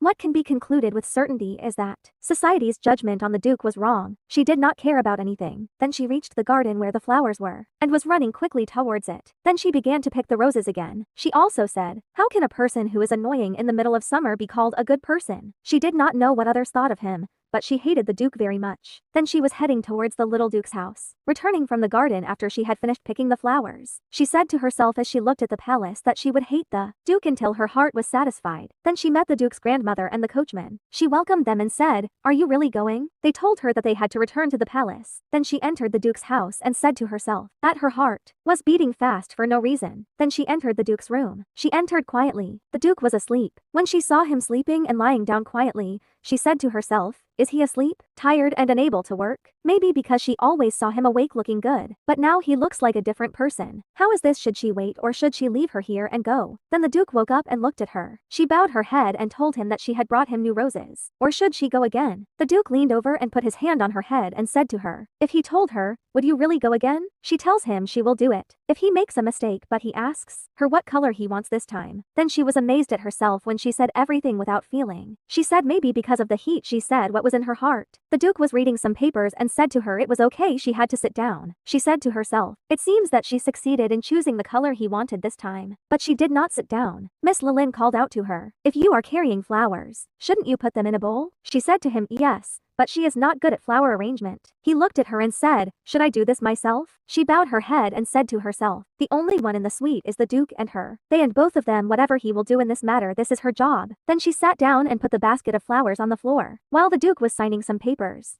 Then he looked at her with a cold look and said when he saw that woman he suddenly remembered the canary that was in the bedroom, the golden bird that sparkled in his hand, and he became silent as a dead person after he moved him to the other bedroom. He began to lower her alertness as time went on and began to follow him immediately. No use saying he was a difficult bird to tame. Now he sits on his hand, rubs his body with it, makes eye contact, and speaks in a beautiful voice as if he is talking about a friendship story. Layla Llewellyn. What about her? Then he looked up at her. She was very afraid of him and went towards the vase. But the vase was without water. She went to fill it with some water, then came back after filling it with water and putting flowers on it. She told the Duke that she was finished and did he love her now? The Duke remembered when she told him that she could not arrange flowers. Then he told her that she was annoying. He did not like her. Layla apologized to him and said that she would bring him a maid to arrange them. He told her to sit down and eat. She opened the food plate and there were sandwiches and cold water in it. She was looking at the food silently and did not move until the Duke said, why this expression again? Could it be that she does not like this food? Heard she likes it, eats well, smile as wide as the sunshine and remembers when she ate sandwiches with Kyle and she was so happy. Now why didn't she enjoy it? If she liked this nonsense. He planned to give her a salary that matched her abilities. The result was bad, but she succeeded in performing the gardening duties. Layla stood up and was very nervous and thanked him. But the Duke was drinking some juice and remembered when she put the tea in front of her one day and she didn't drink even a sip of it, and now she put the food down and she didn't eat even a little of it. She said to him, if he doesn't have anything else, she will go now. He put the cup down from his hand and called her. She looked at him in surprise. He tilted his head a little and asked her to tell him what the request was. Layla was very nervous and clenched her fist. Then she said to herself that she knew this was not a request. Her feelings did not matter anyway. Rejection no longer had any meaning. Then she sat in front of me and said, refusing me again might create a bad situation. It's better for you to eat right away and then go home. She had already eaten lunch and also had snacks. Probably because she was excited to go to the pavilion garden. She thinks she can't swallow anything. She feels full. Then I wondered if this food was pure payment for this mission or perhaps punishment for the poor flower arrangement. She was looking at the food and did not want to eat it. Then she looked at the Duke. The Duke was staring at her. She wondered to herself why he was staring at her like that. Then she bowed her head and did not speak to the Duke. The Duke looked at her and said to himself, it is still the same as when he was a child. Every time he saw her he felt as if he had seen something he should not have seen. Layla was always looking down and busy running away. Then he grabbed the cup and said that this is very annoying. Then he called her by her name, and then grabbed her hat and said to her, if there was a woman in the room, she had to take off this hat. Layla was very shocked. He took off her hat and took her hand. Layla bowed her head and was very sad. She remembered when she bent down before him to take the money and said to herself that she could not bear everything. He always smiles when she is in a difficult situation for her, and she remembered when she bent down in front of him and took the pen from under his foot. Then she stood up and was angry and said something like that is nothing but you can't leave the gift. The gift that her uncle gave her became a joke to this person. She told him very angry that she was going home now, so she begs him to give her hat back. He tells her that if she eats she will take her hat and go home. He tells her that it is an easy task, isn't it? She bowed her head in front of him and told him that she didn't want to eat anything. She kept begging him to give her hat back. She was trying to take her hat from his hand, so he told her that she said she didn't want to eat, which means there was no hat. She was trying and told him she was wrong, but she was begging him to give her hat back. So he lifted her hat up so she couldn't take it. She was screaming and telling him to bring her back. She was begging and pleading with him to bring her back. She was very sad.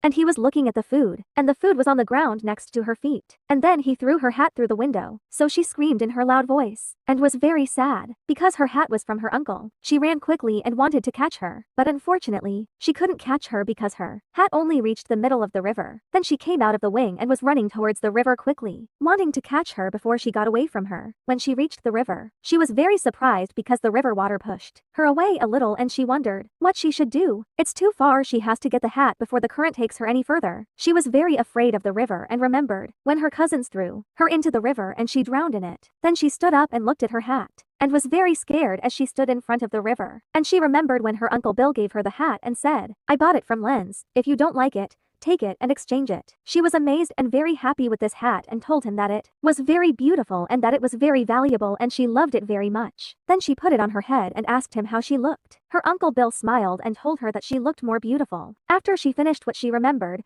she removed her glasses from her hand. "Then I put it on a piece of cloth and put it on the ground." The Duke was watching her from above as she ventured down to the river. He was amazed that she wanted to go down to the river to get the hat. Then Layla went down to the river to get her hat because it was the most beautiful gift she had ever received in her life and from the best person in her life. Layla was a little close to the hat. The Duke was looking at her, very afraid for her, because the water under the wing was shallow. So if she goes further, the water will be deeper than her height and she will drown. Layla was very happy because she was about to reach her hat. Then she grabbed her hat and after grabbing her hat she sank into the river and reached a place deeper than her height. She was drowning in the river and screaming for help, still holding onto her hat. The Duke was watching her drown in the river. Then he remembered when he had told her that if she ate she would take her hat. Then she would go home and take her hat. He said that what was easy had become a big problem. Then he left his room to go and save her. Layla was screaming a lot and trying to save herself from drowning. She was really going to drown while she was still holding the hat. The Duke had quickly left the wing to save her, but she had drowned in the lake, with the hat in her hand. The Duke reached the lake and was very upset, because all this happened because of him. Then he jumped into it like a diving whale to save her and he was close to her. Then he grabbed her by the waist and lifted her up to help her get out of the lake. Then he saved her and took her out of the lake. She loved the cat so much that she hugged her until she got out of the lake. Then she was trying to get up after getting out of the lake, and the Duke was looking at her while she was hugging the hat. He said to himself that this was something amazing and unbelievable. She was clinging to her even though she almost drowned because of her. It's just a hat to him, but to her it's something very precious. Then he bowed his head and smiled a little. Layla was not looking at him and she was very sad. Then she looked at him and was very sad about his behavior and at the same time, she was angry with him and she wondered to herself how could he do this. Then she stood in front of him while he was smiling. She asked herself if her situation was funny. He was looking at her and still smiling and did not speak to her. She was still talking to herself and said that he was the one who caused all this. Even the hat decorations were all wet and she was very angry. He was looking at her and her actions and did not speak to her. She was looking at him and said to herself that he was also wet with water and she thought of sprinkling some water on him. Then she sprinkled water on him, but he was looking at her and didn't say anything. Then he smiled and said to her seriously, "It's getting boring." She wondered if he found this interesting. Then she asked him why he was like this. He looked at her and smiled and said to her she should thank him for saving her life. She repeated, "Thank you for being her savior." She was shocked by this heinous act. Then she grabbed her hat and told him that this was impossible and would have happened if the Duke had not thrown her hat into the river. The Duke began to undress and said to her, "No.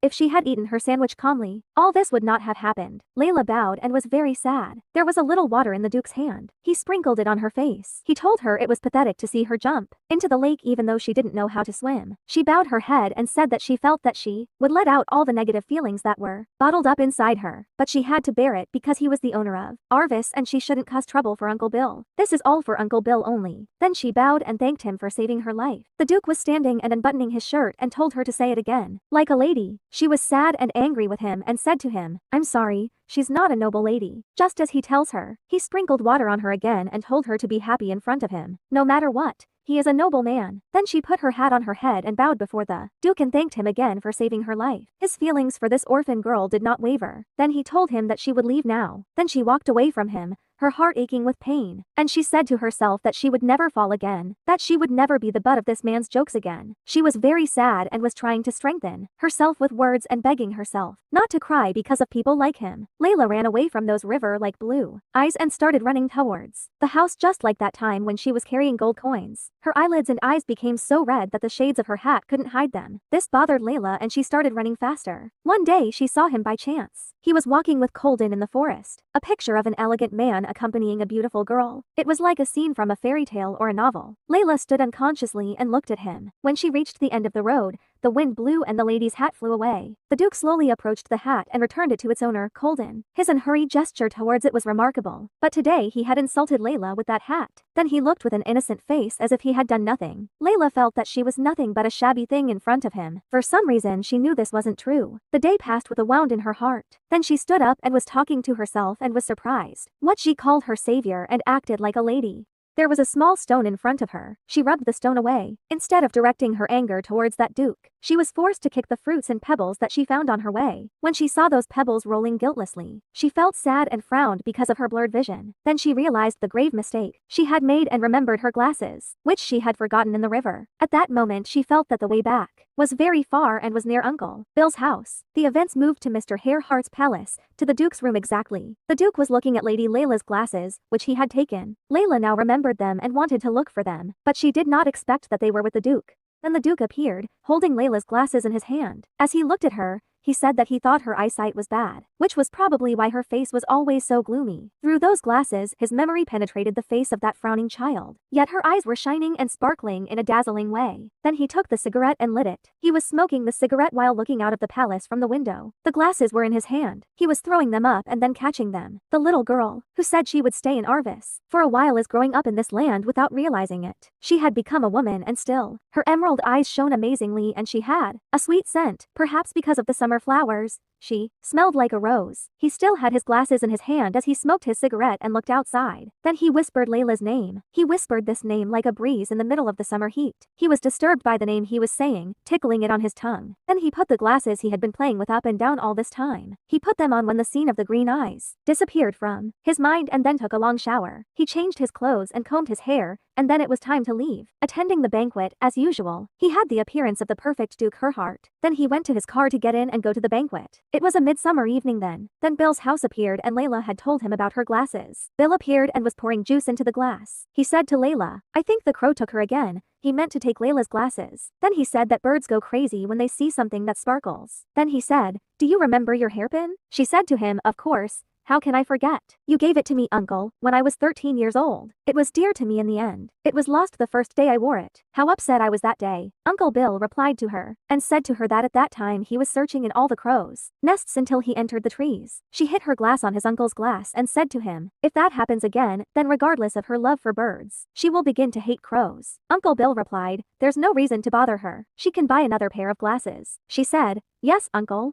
Then she put the cup on her knees, and thought that the Duke had thrown her hat, and she had fallen into the river. That's why she put her glasses on a handkerchief and ran to her. It made her uncle uncomfortable. The glasses must still be in place. It would be better for her to go and get them in the morning, all calmly. The next morning came, she went to the river but she did not find her glasses. She was shocked and very scared, so she searched for them everywhere but did not find them. Then she saw the handkerchief, but it was empty and did not contain any glasses. She was very shocked. Then she took the piece of tissue and said, since the tissue flew away, the glasses must have been somewhere else for a while. Then she looked at the Duke's room window and wondered, is it the Duke? No, it's impossible. There's no reason for the Duke to take her glasses. Then she looked up and saw a crow on the tree. So she shouted at him and said, "Is it you? Did you take my things again?" The crow flew away from her screaming. She continued screaming and said to him, "Where are you going to your nest after you took my glasses from me?" Then the wind blew her golden hair and it was so beautiful. She was still thinking and said, "It seems that there are only two lookalikes, either the crow or the Duke." Then Mr. Kyle's house appeared and a dove was flying to it. He welcomed it and its name was Phoebe. Occupation: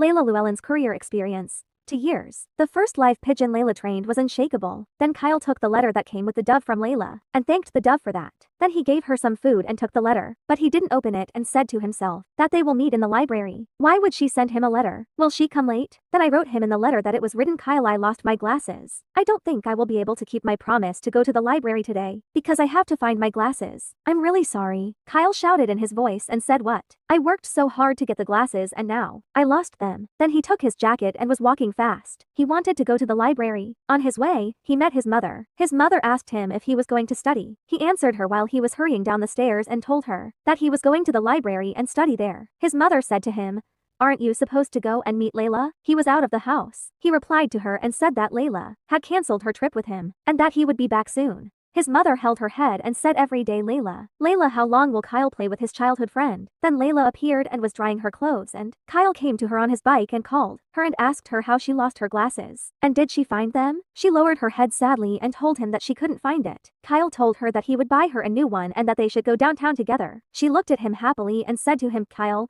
why would he buy her?" He stuttered a little as he looked at her, very happy because he had met her. He said to himself that he was so absorbed that he forgot which type of girl Layla was. Then Layla thanked him because he wanted to buy her new glasses and said that she would not accept. She would try to find her other glasses. He said to himself, after he had known Layla since he was young, he knows these eyes well. No one can shake her decision now. It's the look in Layla Llewellyn's eyes that shows her stubbornness and tells him that she will achieve what she aspires to, and then she tells him that she will definitely find the glasses. Then she went to the crow's nest to look for her glasses, which were at the top of the tree, and she and Kyle were searching. Kyle was holding her on the ladder from under the tree and asked her if she found anything. She told him from the top of the tree that there was nothing, and when she was looking at Kyle and talking to him, the crow came to his nest. Then Kel shouted to her and told her that the crows were upstairs, but she did not understand what he was saying to her. Then the crows gathered in their nest and were floundering and afraid of her presence in their nest. She was also very afraid of the crows, so she would scream and tell them that she would go down from the tree. Then she went to other places looking for her glasses, but she couldn't find anything, and Kyle was helping her search and carrying the ladder for her to climb trees. Then she pointed him towards another nest for them to go to. She told Kyle he should go home. "Thank you for coming with her. Now she can be alone." Her hair was filled with crow feathers, and she did not know. Kyle looked at her and said to her that he would be with her. Then he said to himself that although he tried to stop her, her stubbornness would not disappear and he could not let her go alone because he was afraid that she would get hurt. Then the Duke drove towards them.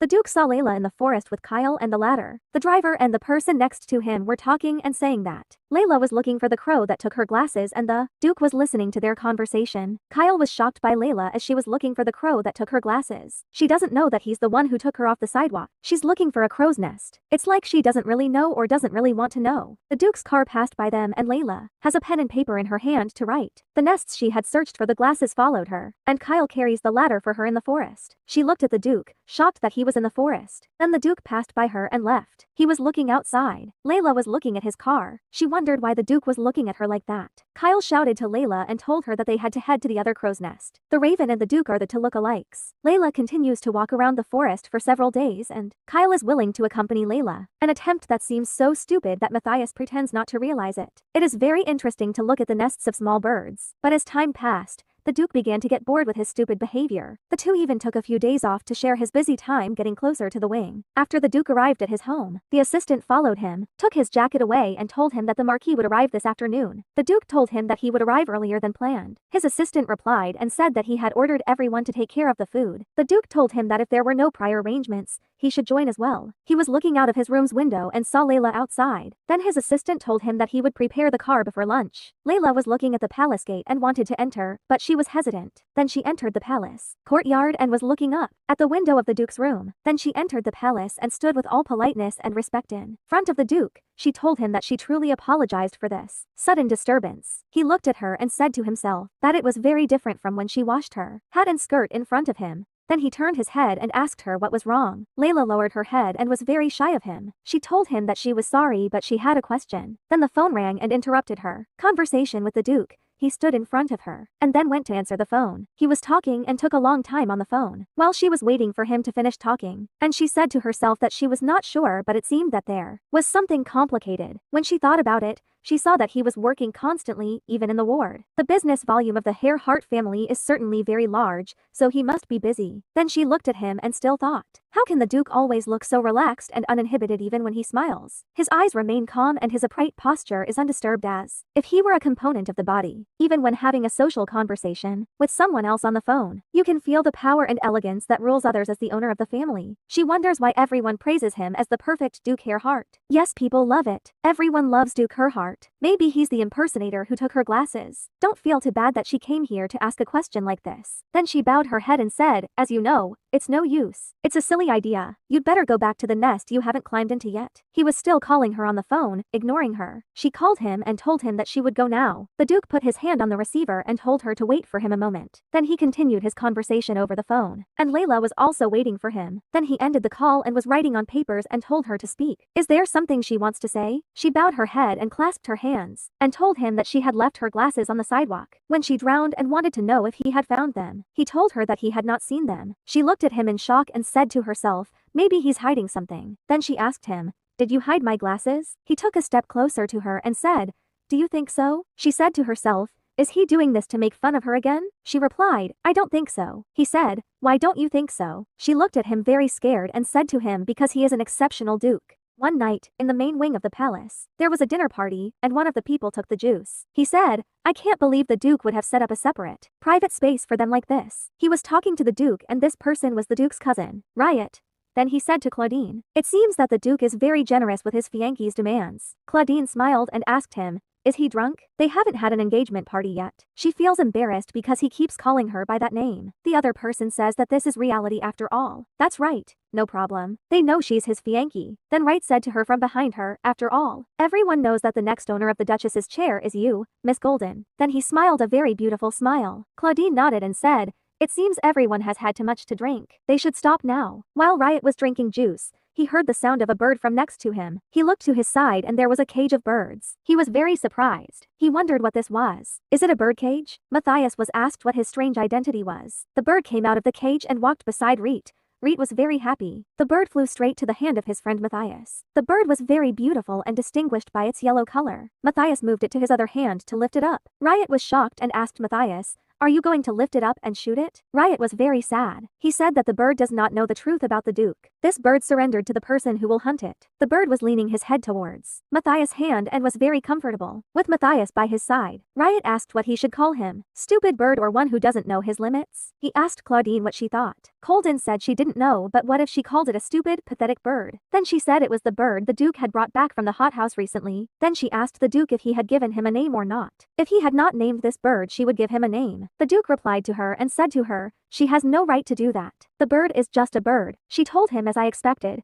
He's just a poor, stupid bird. Then the events moved us to Layla, who was sleeping on her bed, but she couldn't sleep comfortably, as she was thinking a lot about her glasses. I remembered when she told Matthias. She didn't think so, and when she told him because he was special. Then the chief butler came and interrupted their conversation and called for the duke. The duke approached him and asked him what he wanted. He told him he had come because of an urgent message that he had to check now. Layla was very nervous. Then she said to herself, she has a lot of courage to go there, with a cold nod as if he was saying goodbye to her. She should go home without asking more about my glasses. But I'm still sure it wasn't the crow who took my glasses. The culprit was Duke Hero Heart. She sat on her bed, very upset and angry, wondering why he took her glasses. Was the duke like a crow who loved shiny things? And wondering what she should do now. She was very nervous and didn't know what to do, and wondered how many times she had to go and beg for him to return her glasses. It seemed he wouldn't return them easily, but I couldn't wait. She was thinking of a better way to get her glasses. Then she stood up and was thinking about her plan and did not know what to do. She said based on her guess that it was likely that her glasses were in the suite, because the items on the sidewalk would not be brought to the palace. Coincidentally, today the relatives of the Earhart family gathered to hold a dinner party, and she is sure that the duke and the others enjoyed the celebration until late at night. It was almost midnight and there was no way anyone could be in that wing for a while. A suspicious plan had crossed her mind, so she wanted to go to the wing and secretly pick up her glasses. She stood and looked at the moon. She said that the moon was very bright at this time. There would be no problem in going. She took a shawl to cover her body. She said she would get her glasses back, and if she didn't get them back she should at least check them. After all, they were his glasses. She was going to carry out her plan. The palace appeared at midnight after the dinner party was over. The duke was out in the rose garden, looking at the roses, and the wind was getting a little colder. He was calling Layla Llewellyn's name. He said, I've set the trap and now it's time to make sure Layla Llewellyn knows what he's saying well enough. She looked a little confused, her green eyes daring to look at him, as she said that she searched for her glasses all over the forest for days.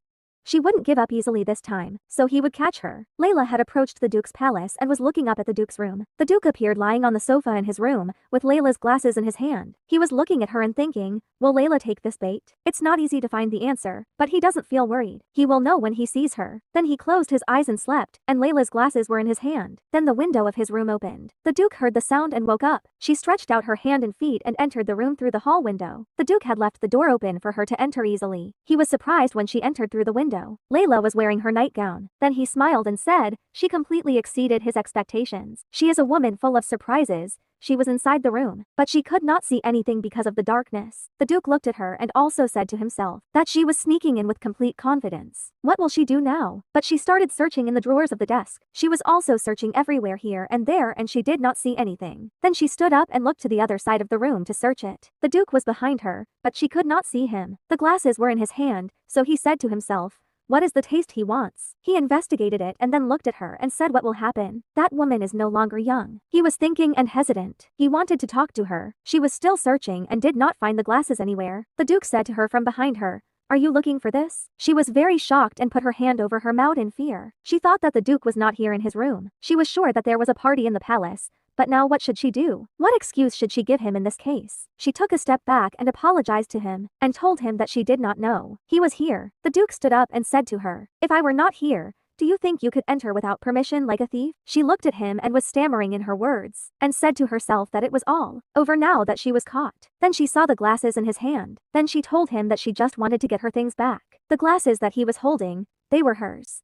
He looked at her calmly and said to himself, although she pretends to be bold, she still seems afraid that she will shake at least. Then he took a step. That was very frightening to him. He walked towards the window. She was scared and wondered if he might throw her glasses into the river like her hat that day. Then she ran towards him, not wanting him to throw her glasses into the river, because she would never be able to find them. Then she stood in front of him and shouted and told him not to do that. He has to give her back her glasses. She bought them. Then the cloth that covered her body fell to the ground. The moonlight was shining on her, and her body was clearly visible. The Duke bent his head slightly to the ground. She was very afraid because she was wearing nightgowns that were very light and her body was visible through them. She bent down to the ground, took the cloth and covered her body with it. The Duke said to her, you saw my whole body. Wouldn't it be funny if I only saw your pajamas? She remembered when she saw him naked and said to herself, it's a terrifying sight. Then she shouted at him and told him that she did not want that. He replied to her and said to her, do you think that I want that too? She stood up and bowed in front of him and told him that she did not mean to do that.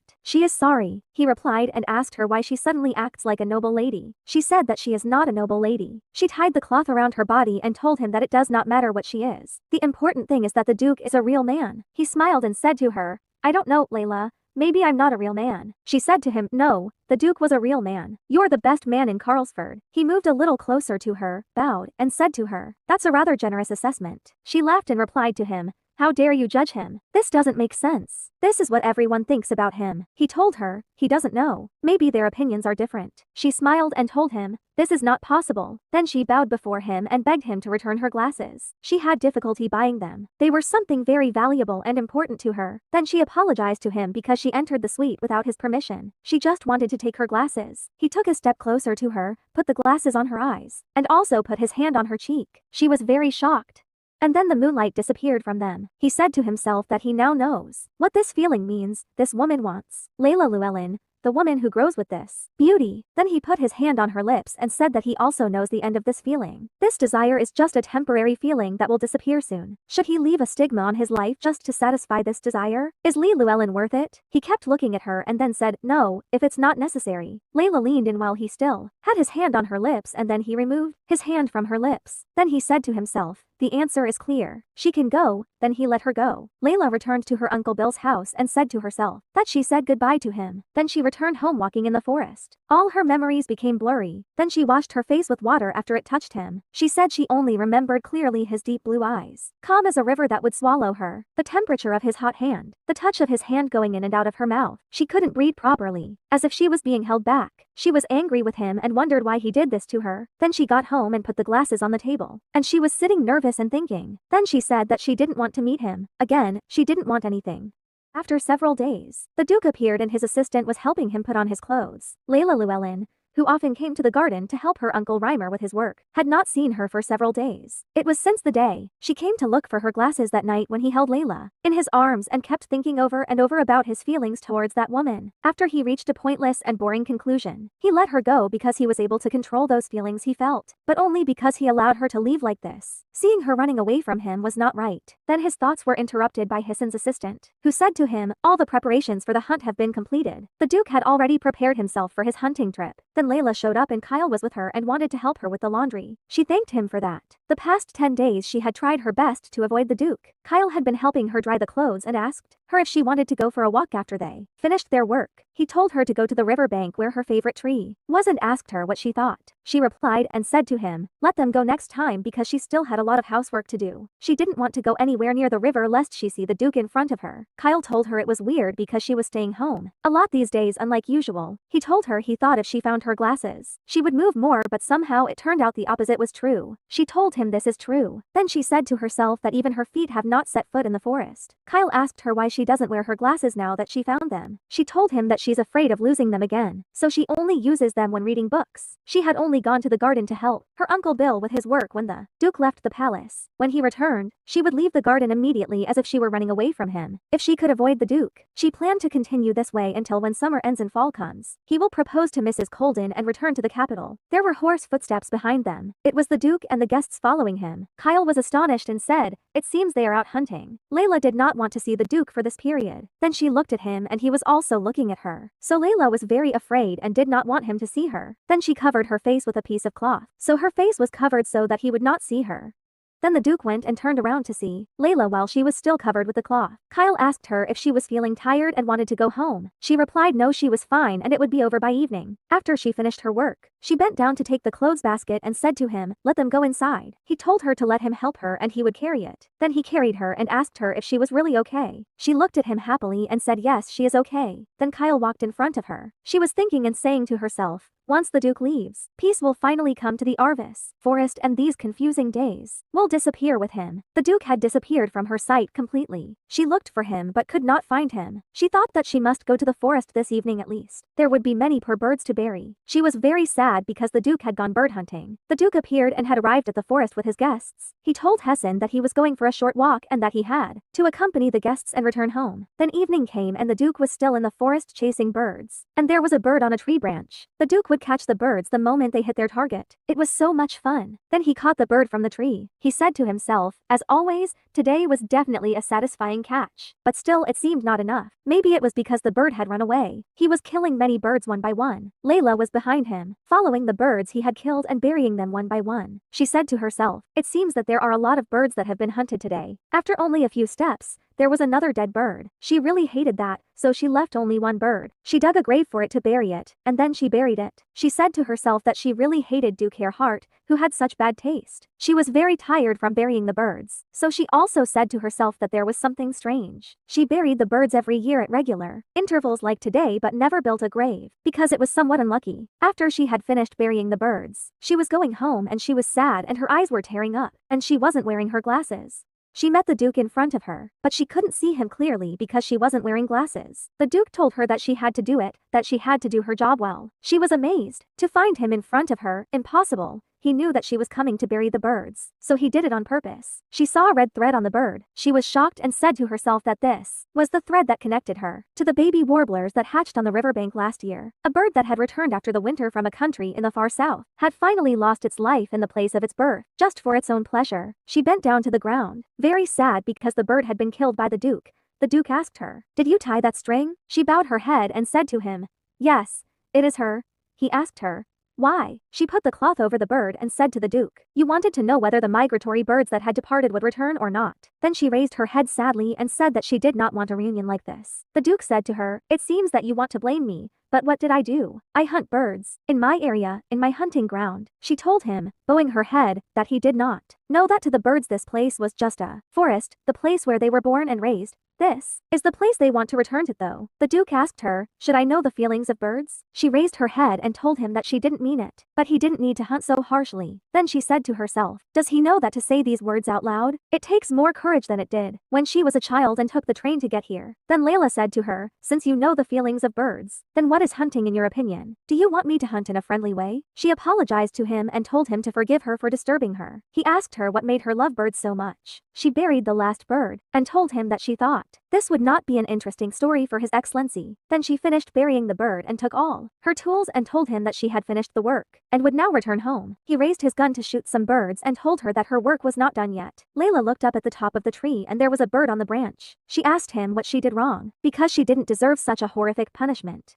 He lowered his gun and told her that he wasn't punishing her, and that he had done his duty and Layla's duty. And he also told her that she wouldn't do anything wrong. Then he asked her again what made her love birds so much. She bowed her head and did not answer him. Then she remembered her mother when she said goodbye to her and left. Layla was very sad. Then she said to the Duke because they were always by her side when she was a child. She used to wander in many places and birds were always present in every place. Birds that leave when the seasons change come back. If you wait for them and they are very sad, then they say no. There is no season without birds or a place where there are no birds, and they are happy because the most beautiful and freest creatures in the world are always by their side. Duke listened to her words calmly and did not respond to her. Layla wiped her tears and asked him if he would chase them like this again. The Duke told her if it was necessary, he would chase them. The Duke bowed his head and looked at the clock and said to Layla, I want everything in my world to be in its place. Do not hide or advance where you should not be. I asked him what he meant. He got on the horse and told her to stay where she was. She told him she didn't know where she should stay. He told her while the horse was thinking about this question. What would she think? If she found the answer,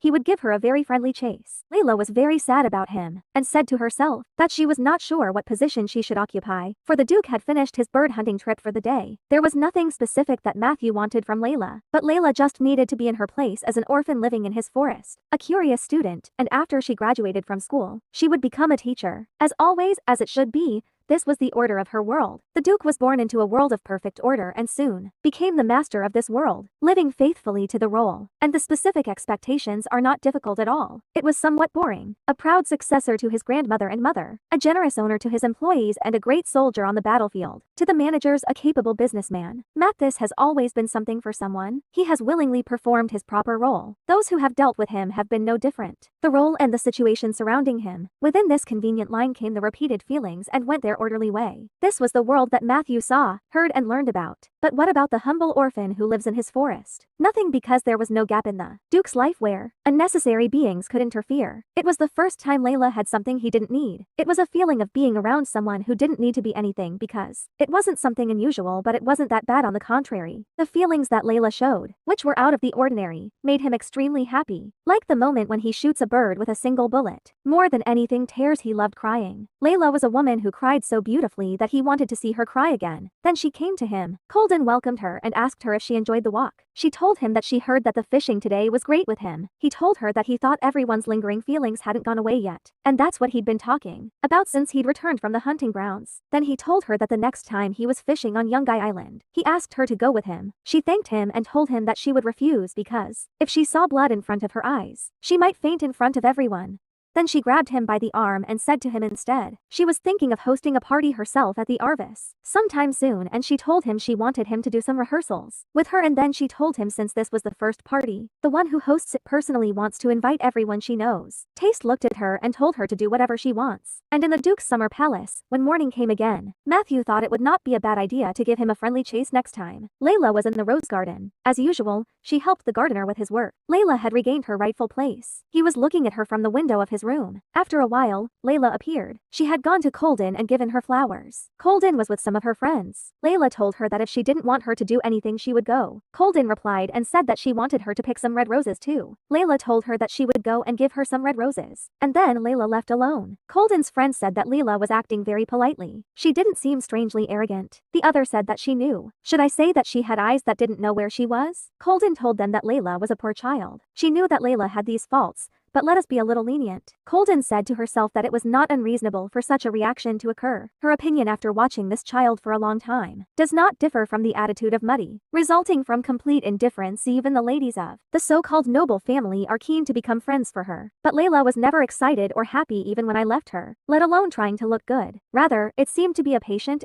situation. No one else makes her feel this way except that orphan girl Layla. After a while, Layla came and brought her some red roses that she told her to pick. Colden was happy and told Layla that this was a good deed, and she said to herself that today she would give her another gift. It is still not possible to separate it from a single gold coin to that poor orphan girl, because she wants to give her an unforgettable gift. She had brought her an invitation to attend this party. She told Layla that it was an invitation to attend the party. Colden's friends were very shocked because she gave this poor girl an invitation to attend the party. Layla was very shocked. Colden told her that it was a graduation gift from her, and it would be a good memory for him.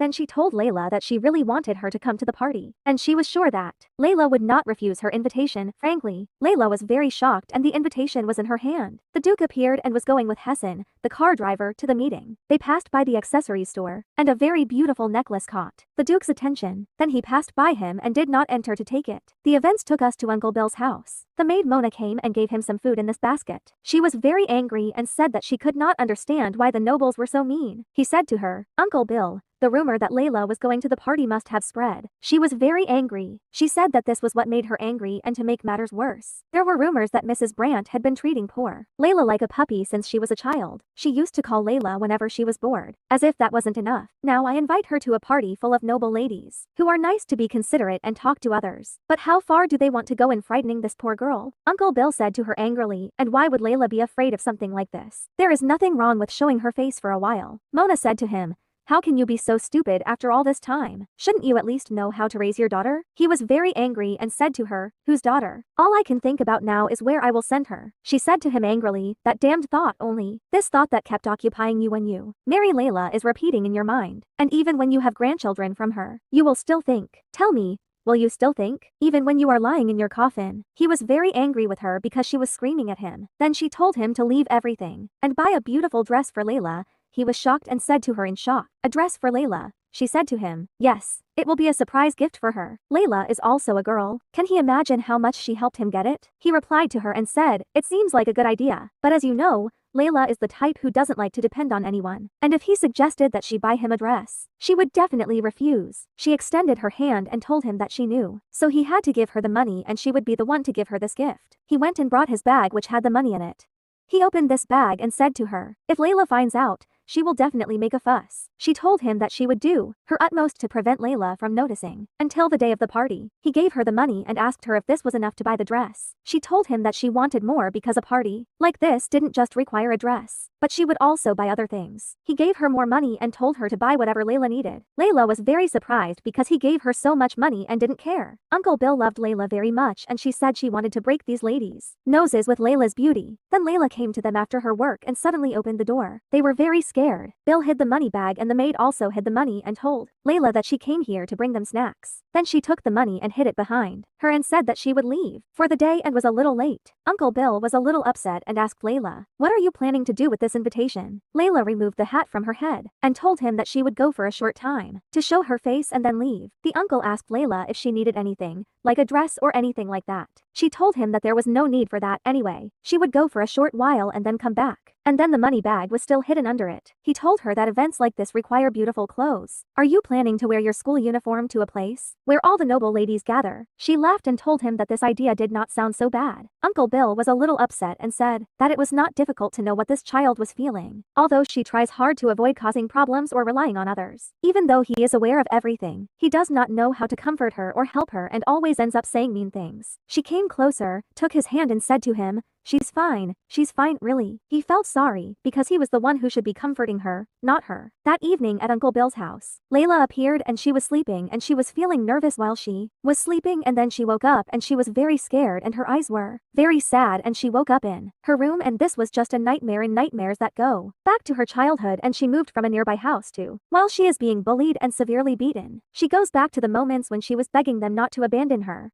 In those days, everything she could do to avoid being abandoned, it is constantly helping with housework, eating the least amount of food, and remaining motionless like an inanimate object in a corner of the house. However, despite her best attempts, she does not end up moving to the house. She has been trained to smile instead of crying, and the more she wants to cry the brighter she becomes, because in the end no one in the world loves a crying orphan. Her smile was getting brighter with each package, and on the day she finally crossed the border and left for Bagherg alone, for some reason things didn't go well, and then she knew that the address she held in her hand was her last hope, and if she was abandoned this time too, she would have no choice but to go to the orphanage. That's why on that day she did her best to smile. She can't forget that moment when Uncle Bill looked at her with his eyes full of warmth and compassion. Then he took her into the house and told her that she could stay in this room for the time being. The first step she had taken on the threshold of this room, and the day she had a family in it again, and a home to which she could return. All of these are moments she will never be able to forget, so everything is fine. Morning came and she was still thinking. She was breathing the fresh air, and the party the Duchess had invited her to was taking place tonight. She would be lying if she said it didn't matter to her. However, She doesn't want to delve into the matter and think about it deeply. All she has to do is show up bravely, stay calm, and then leave. Mrs. Colden would never know that for this life and for the protection of this warm cabin and Uncle Bill she would do anything. Then she went to the kitchen and was preparing breakfast. Uncle Bill came to her and was surprised that she woke up early. She was very happy. She asked him if he had a good night's sleep. In the evening the banquet began, and Hessen was helping the Duke get ready. After the Duke had finished getting ready, he took the cigarette and lit it. He was talking to himself and said that he had heard from his mother that Colden had invited Leela Llewellyn to the party. He thought that what was said was something about her being a kind-hearted young woman who knew how to show kindness, and it was a bit silly, but he didn't mind. If he left things as they were, he might enjoy the exciting scene. If Layla shows up at the party looking shabby, Colden will put her on display in front of people, and he is sure that she wants to show how kind and compassionate she is. Breaking that annoying girl's pride will be very fun. That's why he was aware of Colden's intentions. So he didn't want to let her get what she wanted, because the pleasure should be his alone, and he didn't know how to share what he had with others. After a while, Hessen appeared, having brought all the gifts with him, and asked the taster what he wanted to do with the things the presents the cook had prepared instead of Bill Rimmer. It was brought here by Hessen and replaced with other things to look like a gift from Per Rimmer and sent to the hut. There is no need to keep things that are no longer of use. The Duke told him to throw them away. Then Uncle Bill's house appeared. Mona, the maid, had brought all the things that Layla had to wear to this party. Layla asked him how much he had spent on all these things. He was silent and did not answer her. He did not want to tell her how much he gave Mrs. Mona that day. He also said to himself that these things, the clothes, the shoes, and the gloves, seemed expensive, and if the store employees had delivered the clothes themselves, the amount must not have been small. Also, that contract, did she pay for the contract herself? If Layla can enjoy the party without feeling weak, that is enough for him. He told Layla that he had arranged everything and so she should not care about it. He asked her why she cared about all this. She was very upset with him and told him that this was too much. He asked her and said, "You will like them. They look good to me." She told him no, she doesn't hate them. It's not like that the party is only for one day. She can't let him spend this much money just to attend the party for a short period of time. She told him that she wanted all these things back. He shouted and told her that if she did not go to the party wearing these clothes, he would not talk to her again. Layla was very shocked again, because it was the first time he had talked to her this harshly. Then he shouted at her again and told her that he knew she hated to be indebted to someone and he understood that, but it was not right to draw dividing lines between people. All these things, despite their shiny appearance, are fake and cheap. I wanted to offer you the best, but I am not in a position to do so. If you are unable to accept this gift, leave it. I will use them as firewood to light a fire. She was very shocked by his words and raising his voice at her. He was still shouting at her and telling her that he would never talk to her again. Then he opened the door with all his strength and went out. She remained alone. After he went out, he was very upset. He sat in front of his small house and said to himself without realizing it. He got upset and said harsh words and raised his voice at Layla. He shouldn't have said that he wouldn't talk to her again, but he said it twice. Then someone called him from his side. It was Kyle. He was also Kyle. He was getting ready for this party, and it was the first time Uncle Rimmer had seen him since he was a child, and he had become a very handsome man. He approached Uncle Bill and asked him, "Why is he sitting outside? And where is Layla?" He told him that he did not know. Perhaps she was somewhere. Kyle was shocked and said to him, "Isn't Layla at home? The party will start soon." But Layla opened the door of the house. They were both shocked and looked towards the door. Then Layla came out. She was very beautiful and wore all the clothes for her uncle, and also this beautiful chain that the Duke admired. They were very shocked by Layla's beauty. Uncle Bill approached Kyle, put his hand on his shoulder and said, "Be alert today, Kyle. Today, you represent me, and that means you have to take responsibility and protect and care for Layla. Can you?" Kyle said to him, "Yes, of course, I will protect her for sure." Then Kyle approached Layla. Layla asked him. She said to him, "Don't you look a little strange? Maybe these clothes don't suit her." Kyle said to her, "No, she's really pretty." Then he extended his hand to her and said to her, "Let them go." He said to her, "Be patient a little. Today is a special day." She has to think now that he is not just a friend, but her partner in the party. She looked at him, very happy. Then she held his hand and said that she would try. And she was very happy and she told her uncle that she would go now. Her Uncle Bill was very happy, because she accepted the gift from him and he told her to go. They were leaving and they were very happy. Uncle Bill was talking to himself, and said to her not to get hurt for today only, and he hopes that she will have a good time without any hurt today. The events moved us to the party, so Layla and Kyle entered this party. Layla was very nervous and said that the matter seemed strange. Kyle told her that all she had to do was rely on her partner in this party. The Duke saw her from above, next to Kyle, and was very shocked. The Duke said to himself, "Hessen is an example of the perfect servant in everything." This is clearly evident in Layla's appearance. Although she was not wearing anything fancy, but rather looked as if she had put on her clothes in a hurry, Layla was beautiful, as was the emerald necklace that rested on her long white neck. He saw that necklace in a display window on his way to a place. It was a pure green color, resembling summer forests. On the way back to the palace, Hassan ordered the necklace to be bought. Her eyes sparkled in his imagination like emeralds. Then she looked at him with her green eyes. And he was upstairs, so she was very shocked. Then she bowed her head because she did not want to look at him. And while he welcomed familiar faces and exchanged greetings, his senses were all focused on one thing. Tonight, the doctor's son, who doesn't understand anything, will proudly take Layla as his companion. The woman who surrounded herself with everything that was his, as if she were his property. Then Layla met Colden. Colden introduced Layla to her friends. Colden told her friends that Layla was an orphan and was allowed to live in their house by Duke Herhart, and thus her relationship with Layla began. Despite the difficult circumstances in which Layla grew up, she is an upright girl and will become a teacher after she graduates. One of Colden's friends said that Layla Llewellyn is indeed wonderful, but Colden's generosity and kindness are what distinguish her as a noble lady. They were talking and not caring about Layla and her feelings. Layla was very sad because of their behavior and words about her. Then the Duke came to them. Colden was very happy. She said she would introduce her friends to the Duke. She told him that this was Miss Bertha of the Maynter family. She bowed in respect and appreciation to him. Layla was very sad and she was taking a few steps back and wanted Colden to ignore her and not tell the Duke about her. But Colden told the Duke about Layla and told him, "This is Layla Llewellyn." She asked him if he remembered her from the cafe they had visited before. She hardly recognized her today. She looked different than usual. She did not know that the Duke and Miss Layla knew each other well. Colden looked at her and said to herself that this is strange. The girl who was calm like the still surface of a clear lake. Here is the mother blushing in front of the Duke and her body trembling with confusion. Will her mother's fears come true? On the day when everyone went hunting in the forest, she had a feeling of unease. That day everyone returned, except Duke Herhart, who decided to go for a walk by himself and returned late in the evening. Although it wasn't unusual, something wasn't clear. Was the Duke really out for a walk until sunset? She wonders how Layla, who lives in modest circumstances, could afford such an elegant dress on this most unusual night. This luxurious necklace, emerald, diamond and pearl, is so well made that it is hard to believe it is fake. Who could give such a gift to Layla? She was very afraid that these gifts were from the Duke to Layla. Then Kyle came and apologized for interrupting, and said he wanted to get his partner Layla back now. Then he grabbed her hand and said that his friends wanted to meet Layla. Colden was very happy and wondered to herself, could it be that he was the son of the doctor who gave her all these gifts? Who made Layla look like a princess tonight? Not Duke Herhart but Kyle Eatman. And then Colden allowed him to go with his partner. Then she told Layla that she looked beautiful today, especially that necklace. Layla thanked her for that. Then she asked the Duke, "This necklace looks beautiful on Layla, doesn't it?" The Duke said, "Yes, it is beautiful." After a while, Layla appeared. She was outside this party with Kyle. Kyle asked her why she was putting up with all this. They treated her like a thing of entertainment and humiliated her. Why did she stand there like an idiot? She is a proud woman. She bowed her head and said they hadn't said anything wrong. She was an orphan and was living under the care of Uncle Bill and would soon be a teacher. She told him she was used to such things. Then she raised her head and told him that people are multifaceted by nature.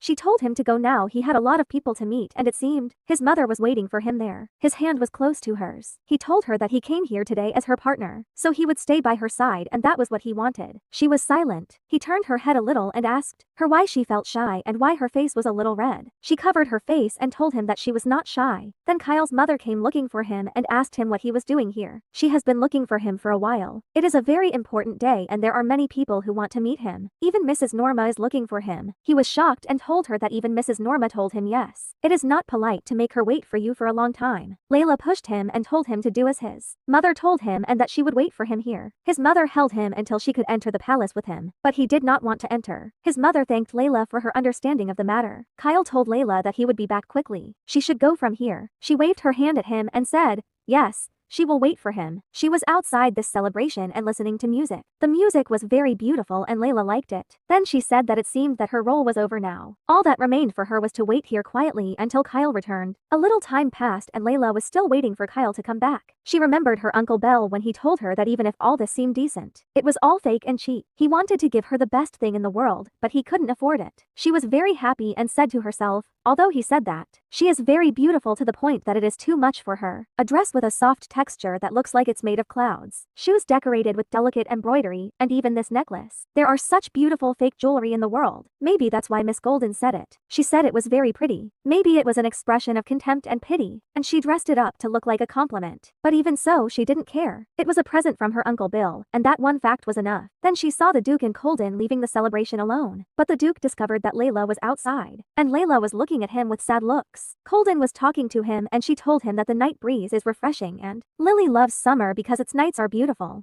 Then she asked him if he likes summer and he told her that he doesn't really like summer. She approached him and said to him that this was surprising. She thought that he liked summer, but in reality she likes his personality. His generous attitude of not giving up is really noble and elegant. He thanked her for that. Then she moved closer to him and told him to kiss her. She loved his indifference. But now they needed at least some affection between them. He reached out to her neck and said to her, "This makes perfect sense." He remembered when he reached out to Layla's cheek and was very close to her. At that time, Layla was looking at them from a little distance, and he approached Colden and kissed her. He was kissing Colden and looking at Layla. Layla was scared and sad at the same time because of his behavior in front of her. She remembered when he was very close to her, his hand on her cheek and his finger on her mouth. She remembered this situation and put her hand on her mouth out of fear and she was very sad. Then she ran from this place so that she wouldn't see them. When the Duke saw her, she went and stopped kissing Colden. He held her hand and told her that they had to go to the celebration. Layla was running towards the garden, very afraid of this situation that had happened in front of her. She reached the garden and she was very tired. Her foot was bleeding and the shoes her uncle had bought for her were filled with blood. She wanted to go home but she remembered Kyle. When he told her he would be back soon and she should wait for him a little while because she had promised him that she would wait for him, but she can't force herself to do it. She can't see the Duke kissing Colden in front of her eyes. She said to herself that it would be better to wait in the garden for a while and come back when Kyle returned. Then she sat on the chair and removed her shoes to rest a little. She said to herself, no matter how much she thought about it, how could they do this even though they knew there were other people but they probably didn't pay any attention to him. She was very sad and in pain from her foot and she still remembered when the Duke was kissing Colden and looking at her. She said to herself,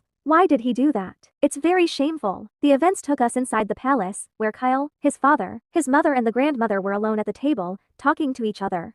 Kyle's mother thanked Grandma for the great gift and said it was very kind. Grandma replied that this was small, compared to Dr. Atman's dedication as a doctor to their family. Then she said to them, as you know, Baron Arndt comes from a distinguished family, and since we get along so well, it will be good for both families to become friends in the future. Kyle's mother was very happy and said to herself that Baroness Arndt had a daughter the same age as Kyle. The daughter would soon think about marriage. Such a great opportunity is in front of them and her only son is still busy with that orphan Layla. There is nothing she can do about it, but if it continues like this she has no choice but to intervene. Then she asked the grandmother to greet them. The grandmother rang the bell and told the servants to bring Baron Arndt's family here. Then the Duke appeared, having returned to the party, and was thinking and saying that the grandmother would be the matchmaker herself. The Atman family is richer than the Arndt family. Although they do not have a title, they are not far behind in terms of reputation. So if the two families are close, there will be very reasonable marriage talks even with the difference in status. Kyle was telling his mother that he wanted to go and she should welcome them alone. She told him that it was not polite to get up and not to talk nonsense and keep quiet. The mother who has endless expectations for her son, and the son who doesn't know how to disappoint his mother even though he seems like he wants to run away. In this situation it is clear how the love of the good son will end. Kyle Atman will never be able to give up his role as the good son. Layla Llewellyn will be abandoned between an ambitious mother and a dutiful son, and in the end she will be left here in his forest.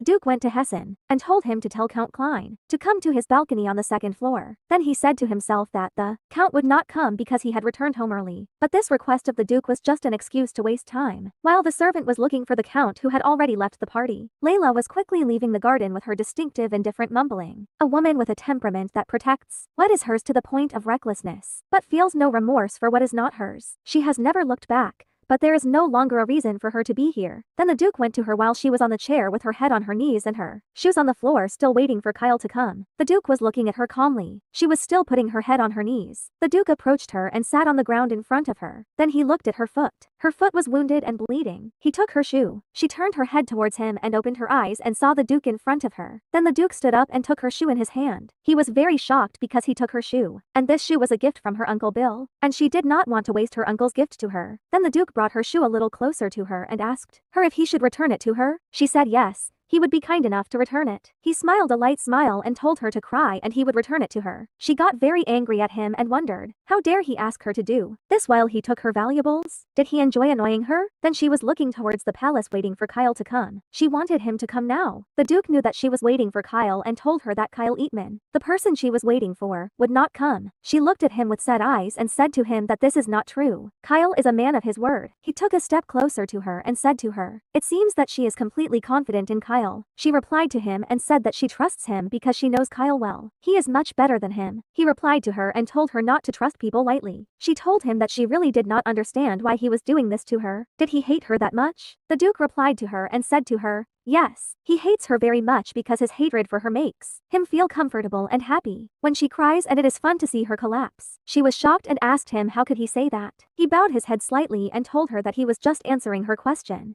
She took a step away from him and asked him why he only says this to her. Why doesn't he say it to anyone else or even anyone else? He came closer to her and told her that she is nothing. She lowered her head a little and was sad about his behavior towards her. And she said to herself that her relatives who were busy saying harsh words and expelling her when she was young, and even her drunken uncle who used to curse her and stab her every day, no one had ever. Then she raised her head and apologized to him and told him that she was sorry and told him that she wished that he had not allowed her to stay when she came as a child to this palace. He told her if he did that he would be heartless. She looked at him with her green eyes filled with tears, and she was very sad and told him that he was heartless from the beginning. Then she asked him what he would do now. Would he throw her out? He still held her shoe and told her not to worry about it. It was still useful. She shouted at him and told him that he said before that she was nothing, and she was sad and her tears were about to fall from her eyes. He replied to her and told her that this was her benefit, meaning that he wanted her to cry every now and then. Then he took a step closer to her and told her that the Kyle Eatman she was waiting for would not come and told her to cry or beg. The events took us to the palace of Duke Hairheart, to the party venue. The Duke had returned to the palace and was celebrating with his friends, drinking juice and smoking cigarettes, and they were very happy. He was thinking about Layla and said that he had made her cry and she had cried beautifully, and he had returned her shoes to her with great pleasure. Layla was still standing shedding tears even after he had left the garden and reached the end of the walkway. Because of him, Layla was crying because of him, and it's funny that those tears washed away the miserable feeling he felt when he saw her with Kyle Eatman. It was an indescribable feeling, better than the feeling he felt the moment he kissed Colden while she was looking at them. Then he saw her in the palace. She entered after she had finished crying, but she was still very sad and her eyes were full of tears. He looked at her and said to himself that today Layla saw a clear line between her and the boy, the meaning of that place, and the reason why he never reached her. Layla approached one of the servants and told him to tell Kyle Eatman that she had left the celebration.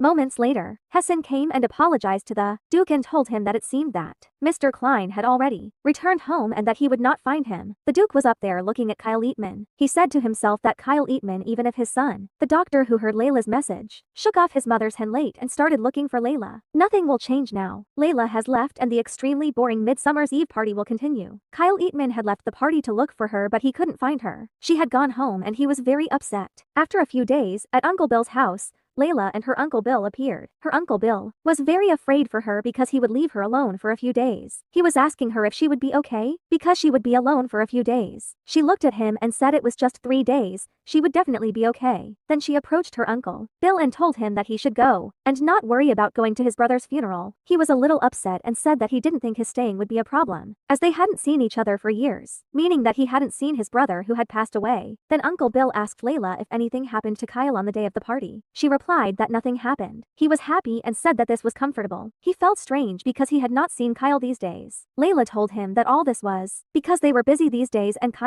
she had to prepare for college exams. Uncle Bill was very pleased and said that this was very good. He was worried that her relationship with Kyle would be ruined for no reason. Then he told her that if she was afraid of being alone while he was away, she could keep Kyle instead. Then he remembered that Kyle liked Layla, and he said to himself that this would never make him feel comfortable. Then he pointed his finger at her and said to her, "Don't forget what he told you. Check the door well. Make sure the windows are closed even if it's hot." And the hunting rifle was hanging in his room. She told him that she would take the rifle and put it next to her in her bed and sleep with it, and she would shoot if a bad person appeared. She also told him that she would eat well and study hard. He leaned a little closer to her and told her to add another one, which was that if Kyle came, she had to get him out before sunset, and if he insisted that he wouldn't go, she had to hit him with a shovel and throw him out. She was shocked and asked him why she had to do this. He replied to her and said that on the day of the celebration, Kyle saw that he had become a man. Behind him, he also saw how he looked at her and told her that this was a dangerous man. She pushed him away and told him that he was saying something surprising. He was laughing and telling her that he was just joking. He also told her that he had spoken to Mrs. Mona, so if she needed anything she should ask her. Then he said goodbye to her, waving his hand at her. Also Layla was saying goodbye to him and waving to him and talking to herself, and she said that she pretended to be an adult and told him that she was fine, but somehow it seemed seemed that 3 days would be a very long time. In Kyle's house, the dove that delivers messages to him appeared and was in front of the window. Also today I delivered a message to him. Kyle took the message he received from Layla and was reading it. Layla told him that she was sorry, but she didn't think she could come to the cabin today. Her uncle Bill is visiting his hometown, so he will be away from home for a few days, and she decided to go to the library with her friends from school, and she will be back after dinner, so he doesn't wait for her, and she tells him she will see him later. Put the message next to the previous messages you received from Layla. He said to himself that this is the same letter for several days. She has an appointment. She is going to the city. She is going to help with the garden work. Today you will go to the library. Kyle was skeptical at first, but now he was sure that Layla was avoiding him, and he was very sad and upset.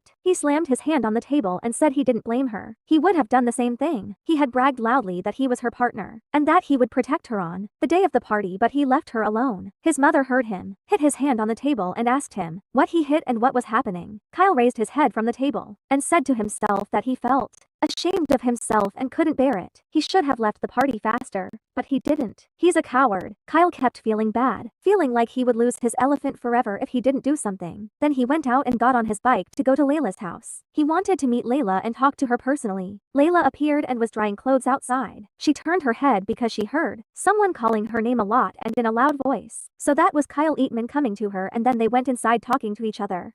Kyle was apologizing to her because he was wrong to leave her alone. She asked him why he was apologizing. He replied to her and said that it was all his fault. He completely understood why she was doing this. Kyle thought that Layla was upset with him because he left her alone on the day of the celebration. Then he told her that he asked her to wait and promised her that he wouldn't be late. But he couldn't keep his promise. He's sorry and this will never happen again. She replied and told him that she wasn't angry or frustrated with him because of that day. He looked at her and asked her why.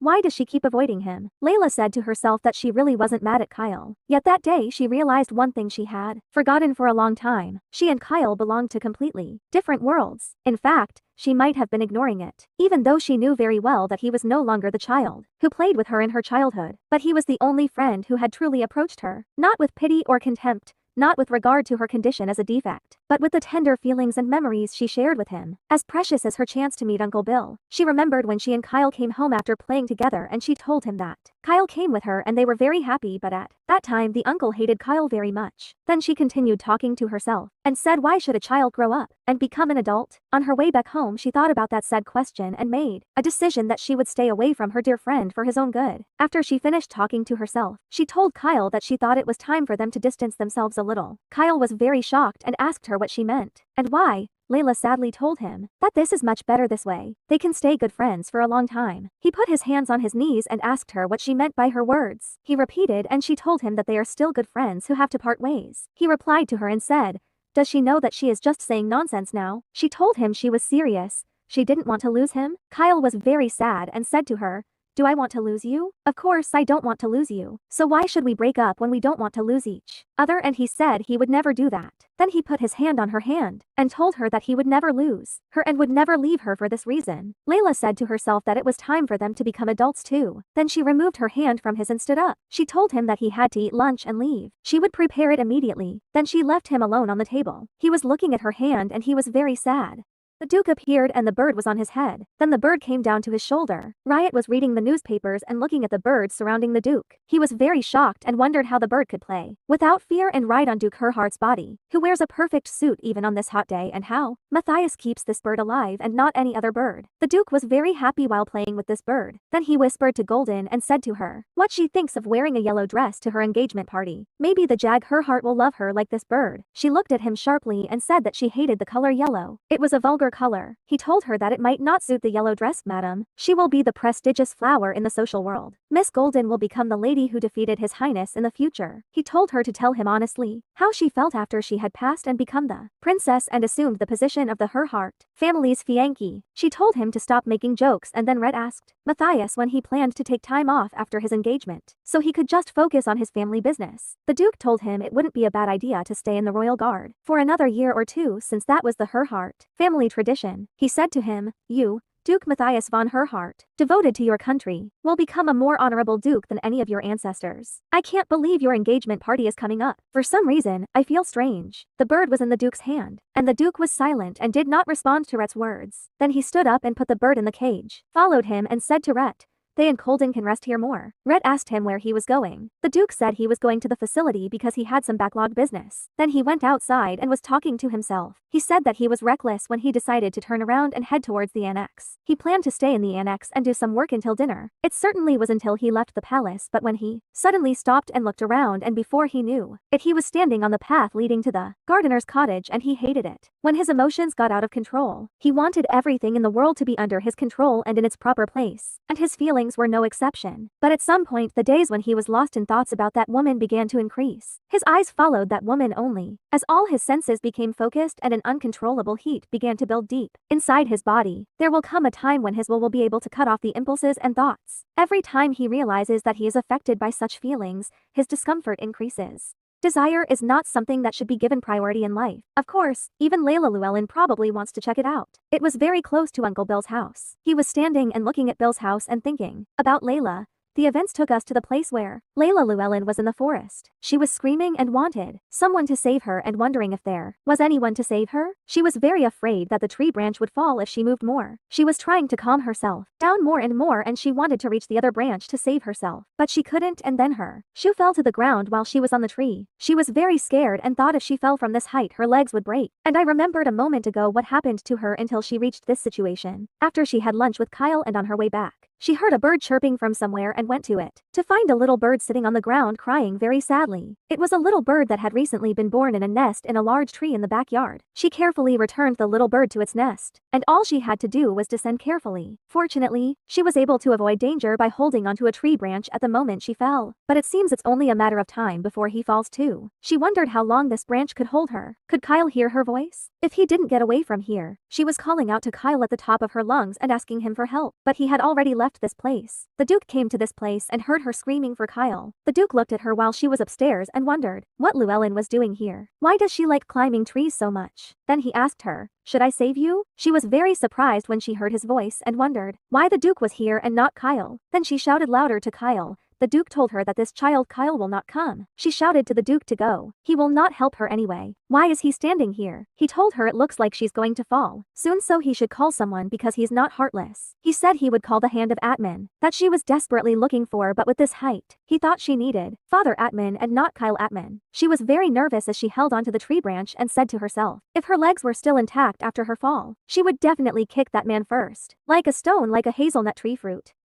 But she was tired and couldn't hold on any longer, so she shouted at him and told him to help her. The Duke took this as his chance and told her to beg him. She thought to herself that she thought it would be better for her to fall than to beg a man like that to save her. But as the tree branches continued to sway and her mind remained empty of fear at some point, without her realizing it, she found herself calling out to whoever might be her other hope, then begging the Duke to save her. Her hand slipped from the tree branch and she fell. The Duke held her in his arms. Then the warmth she felt came back to a man she had hugged tightly without realizing it. She fell from a high place, but she didn't feel any pain. All she felt was dizziness and her heart was beating violently. When she opened her eyes to a strange, expected feeling of warmth, she slowly began to recognize the unfamiliar sensations one by one. The smell of dirt on the ground mixed with the smell of grass and the faint smell of mint. A huge, solid body. His arm is wrapped around her head and waist. She feels his rapid heartbeat in her chest. He saved her. She says it as if she wouldn't lift a finger whether she fell or not. If she raises her head now, her eyes will meet his. But what can she do? He didn't help her and asked her why she was here, and she shouted at him to leave, but when she fell she called the Duke loudly and wondered if he was laughing inside now. She didn't know. Anyway, it's true that he saved her, so she should stand up now and thank him politely. She was trying to get up, but he stopped her. She felt embarrassed and her face turned red. When she raised her body a little, she wanted to get up. He pulled her into his arms again and told her to stay still and not move. She was very upset and said to herself that this was ridiculous. She did not want to stay in this position even for a moment. Then she bit him in the ear, so he screamed softly. Then she got up from his body very quickly. She moved away to the other side, as she had bitten his ear and a little blood appeared in it. He put his hand on his ear and asked her, is this his reward for saving her from danger? Don't you see that this is not polite? She was angry and wondered to herself how he could tell her to behave politely in such a situation, and then she said to him, no, why should I be polite? Your Excellency is not a gentleman. He approached her. She was very afraid of him, and he put her on the ground.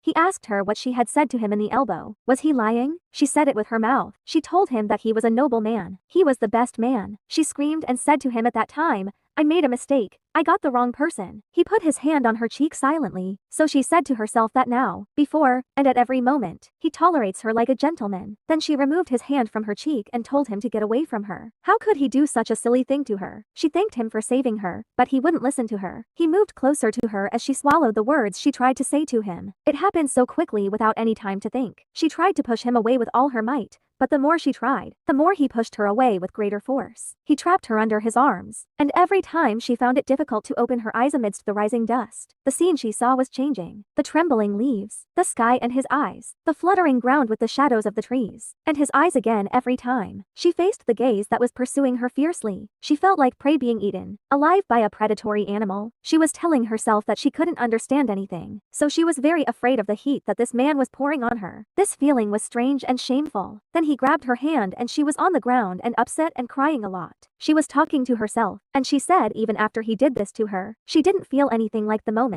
he stepped on the coin that fell, or the moment he shot the bird so calmly. That's how the Duke is. Then she covered her mouth and was crying and very sad and moved away from him to the other side, and took the branch of the tree in her hand, and she was very sad and at the same time very afraid of him. She said it was nothing, it was just trivial, and his lips were full of blood. Then the Duke stood up, took his jacket, and left. Lee was alone, upset and very sad.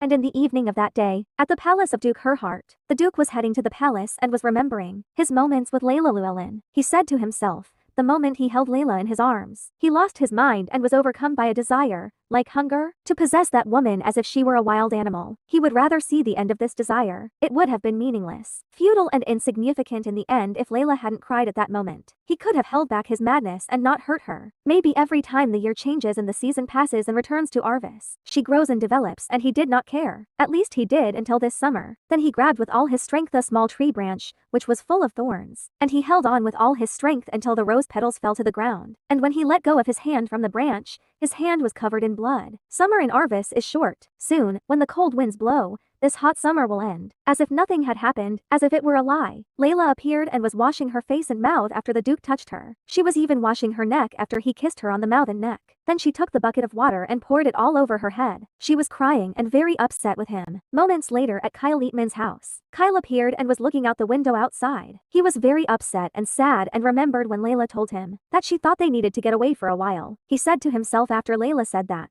she treated him as usual, as if nothing had happened. They ate as usual and talked about little things. His heart was pounding anxiously the whole time. They were together and he felt her anxiety, but he willingly participated in the play and smiled indifferently. But she was no different from him. He did not want to burden Layla, so he hid his anxiety immediately. However, despite that, he could not get rid of the ominous feeling that overwhelmed him. Then Layla said goodbye to him and told him to take care of himself, but that maybe this wouldn't go away. This line that Layla drew never, so he can't postpone it any longer if he has to get married. As his mother wanted, it might be a good thing. Then he stood up and was going to his father and talking to himself and said to Layla, I don't think we can protect each other if we distance ourselves. I will protect you in my own way. Then he knocked on his father's room door. So he entered to his father and said to his father that he had something to tell him. His father replied and said to him, from your expression, I see that it is something very important. Tell me what you want.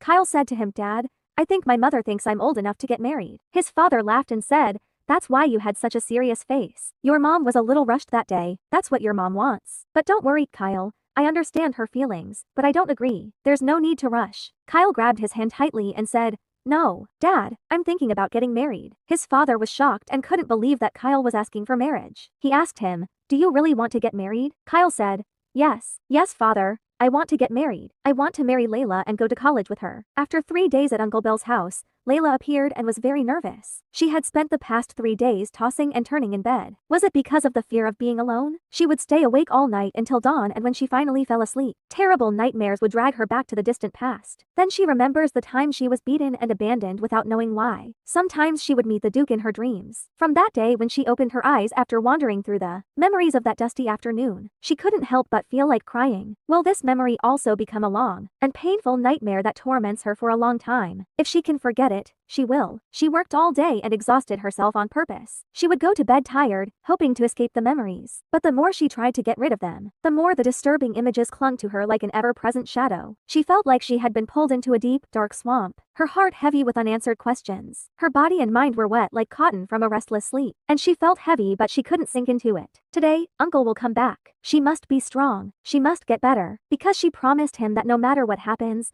she must keep this promise. She remembered that this was the first time since she came here and met Uncle Bill that she had not been alone for even one day. She always spent the beginning and end of the day with him. It was so natural that she forgot about it for a moment. But now that she was alone, she wouldn't think about it. She wouldn't remember the past. She should only think about her uncle, who will come back after attending his brother's funeral in his distant hometown, and everything will be fine. When the fear of being alone in this empty house, the sadness of approaching adulthood, the memory of the painful first kiss, all this chaos and doubt, if only she could protect this life, everything will be fine. After she finished all her work outside the house, she returned to Uncle Bill's house, but she wondered why he hadn't come yet. It was almost evening. Then she remembered that she had once read an article in a newspaper about the train accident. I have detailed the lives lost in one tragedy. The train, the carriages and the cars were all involved in repeated accidents, and people were hurt and died because of it. She was afraid that something terrible like this might happen to her uncle, and wondered what if this was the reason he was so late. Then she ran out of the house wanting to go find out for herself. She was very sad and looking for her uncle, Bill. Imagining the worst case scenario had become a habit for her. Facing calamities without being prepared is very painful. At least if she prepares herself, she can face fate calmly. I have endured many days with this mentality, but you know nothing about Uncle Bill.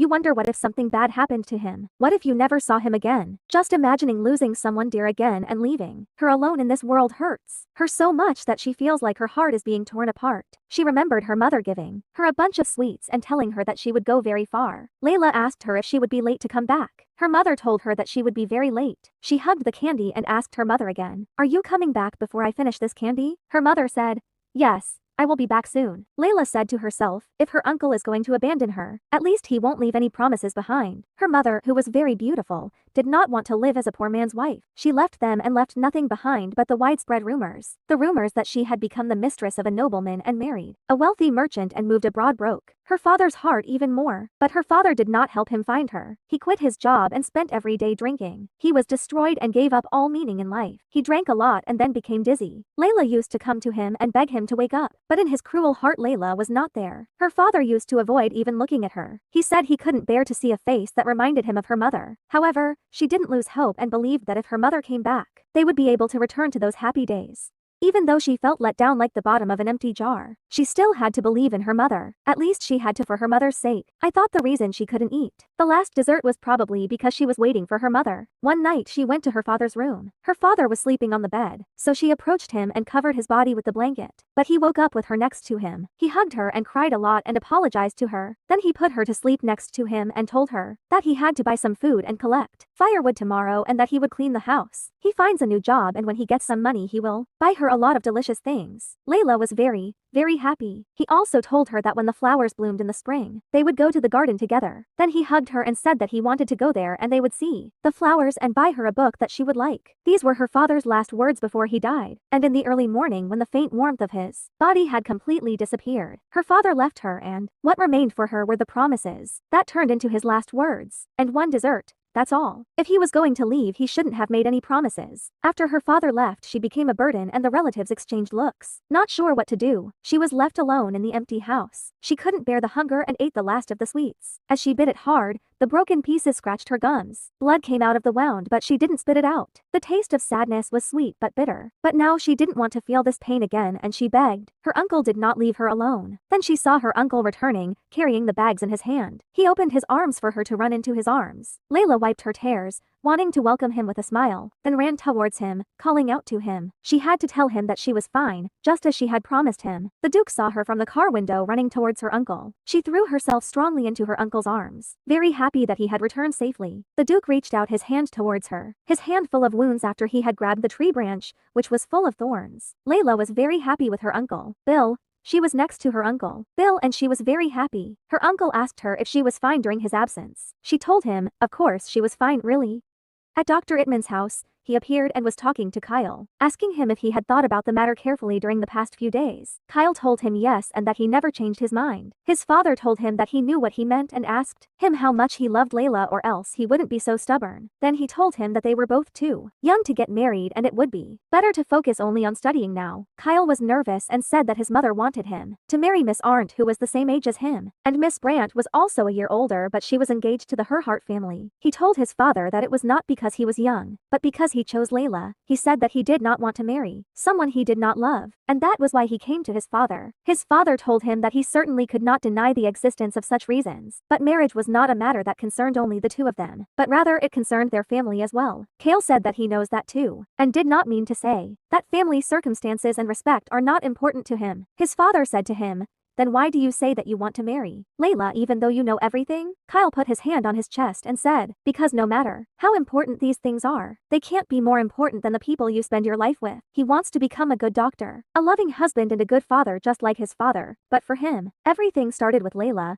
He wants to live as a good person by her side, a loving husband for her and a good father for his children with her. He said that he believes that he can achieve anything with Layla and he cannot imagine his life without her. She is already a part of his life. He told him that his personality, which his parents love, is a result of Layla's influence on him. She was the one who brought out the best in him, so he doesn't want to lose Layla. He wants his father to help him live the life he dreams of with Layla. The events took us to Colden's place, where she had put on the dress and prepared herself for the engagement party. Her mother was very happy and said that her daughter, Colden, was very beautiful and that this day had finally come. She looked at her daughter Colden and said to her, "Don't cry today, she has to be happy," and she remembered when Riot said he was curious about this day for a long time. She had defeated the princess. She assumed the position of daughter-in-law of the Herhart family. She was thinking and saying to herself how difficult it is for the Emperor of Berg to try to make his youngest daughter, whom he loved so much, into the position of Duchess. But it was Herhart who chose her, of course, not for love. There was a clear reason behind this choice. His bride had a high lineage and wealth no less than a princess, but she would not require the same amount of reverence and veneration in front of the name of Herhart. This arrogance was not surprising. Thanks to this marriage, her family's position in Berg would rise to become higher than that of the princess. And when you think about it, you feel that she loves the whole world, even her husband and his mean yellow bird whom she will meet without love. Then she asked her maid, "Has Layla arrived?" The maid looked out the window and said to her, "Yes, she has arrived now." Layla was carrying flowers as she came to Colden. Her mother asked her, "Did you really invite that orphan again?" Colden said she invited her because she needed flowers to decorate her hair and wanted to receive congratulations from an old friend like her. The maid of the young lady arrived home this morning, carrying orders to bring flowers to decorate the palace. But she realized the truth. What the young lady was looking for was not just flowers. The young lady's room is located on the 4th floor, east wing. The closer she gets to it, the more her hand shakes and her lips dry up. She feels like a prisoner awaiting judgment. No, that's wrong. What happened that day was just an accident. Maybe he also considers it that way. The Duke certainly hasn't visited the forest since that accident. Then she arrived in front of Colden's room. She stopped thinking about it and knocked on the door. She told Colden that she brought her the flowers she asked for. Colden let her in. Layla entered and gave the maid the flowers. Colden asked Layla how she looked. Layla told her that she looked really beautiful. Colden was delighted and said to her,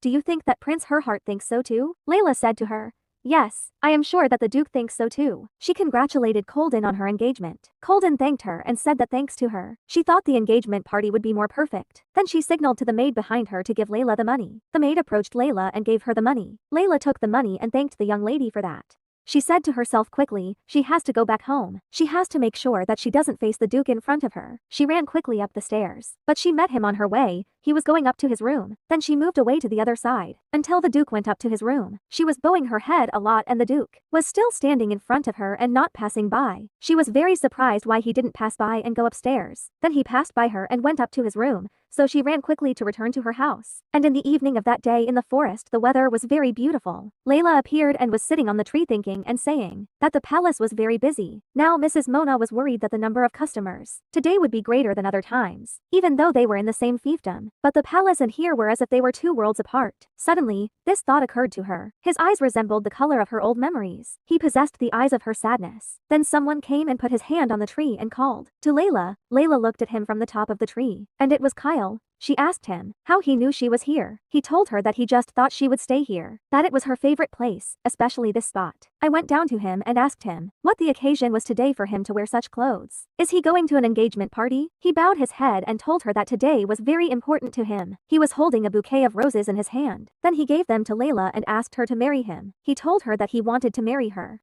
With the end of summer, the engagement party of the Herhart and Brandt families was held successfully, with countless congratulations from people. In fact, it was an engagement calculated for the convenience and benefit of the families. But the people who saw the new Duke and Lady did not believe that. From their childhood until their current engagement, their story has become a beautiful love story covered in people's thoughts and imaginations and has spread widely. In addition, a rumor spread that the emperor's youngest daughter, who had been dismissed from her position as duchess, was in a hurry to find a new husband. This became for a while a hot topic of interest among people in social circles. As time passes in the fall, peace came to Arvis, which was busy receiving guests. Matthew was appointed to the Imperial Guard and then left for Rats, the capital of the empire. Colden also returned to the lands of the Brandt family. Layla was very relieved when she learned that he had left the estate to perform military service. The Duke would not visit his estate for at least a year, and now she would save herself the trouble of avoiding him so much. She consoled herself that perhaps she would be able to get away from the painful memories that came to her mind every time she met him. In the Imperial Palace, Layla appeared and brought a basket full of flowers to the palace. Layla waited for the maid to empty the basket and return it to her. The maid was talking to the other maid and asked her when the Duke and Colden would get married. It had been a long time since their engagement party had been announced. The other maid said she heard that the marriage would take place after the Duke left the army. Layla was listening to them still talking and saying that the Duke wanted to spend his new life here in Arvis, even if he had to postpone his marriage to the Brandt family. Then the maid returned the basket to Layla after she had emptied the flowers from it. Then she took the basket and went outside, and she was talking to herself, and she said that she couldn't avoid hearing news about him from everywhere. But the matter was bearable. After you get your teaching license and get a job, it will be hard to meet him even if he comes back here. Layla was very happy with the snowfall. She was still talking to herself and saying that if time passed smoothly, she might be able to return to her old daily life. Layla was hoping and wishing for that very much. The events took us to the capital of the empire, Rats. The Duke appeared, dressed in military attire. This was Herhart's house in Rats. The driver received him, took his bag from him, and told him that the two ladies in the palace, his mother and his father, had come to Rats to attend his royal wedding, which would take place in the month. He also heard that they plan to stay for about 15 days. Then he welcomed his grandmother and hugged her because it had been a long time since they had seen each other. Then he welcomed his mother and asked her how she was doing. She told him that she was fine and had come all this way just to see his face. He said they had to go in to eat in the garden of this house in Rats. The garden was very beautiful and tidy. His mother came closer to the flowers and looked at them and said because the weather is warm here, many roses have already bloomed. The flowers are in bloom here, so the garden here is worth looking at, although it is simple compared to the garden of Arvis. It is very beautiful. Then she looked at the Duke and said that she heard that he had told the Brandt family that he would be extending his military service. He said he was thinking of extending it for about a year. She told him if he wanted to, so be it. The Duke asked her, there are some interesting rumors going around about Arvis these days. She said to him, you know Dr. Ettman's son, don't you? Kyle Ettman was someone your grandmother loved. He said he knew that. She told him that she heard that he would get married soon. The Duke asked her if she knew who his partner was. She told him that she was the orphan that the gardener had brought. She did not know if he remembered her, but her name was Layla.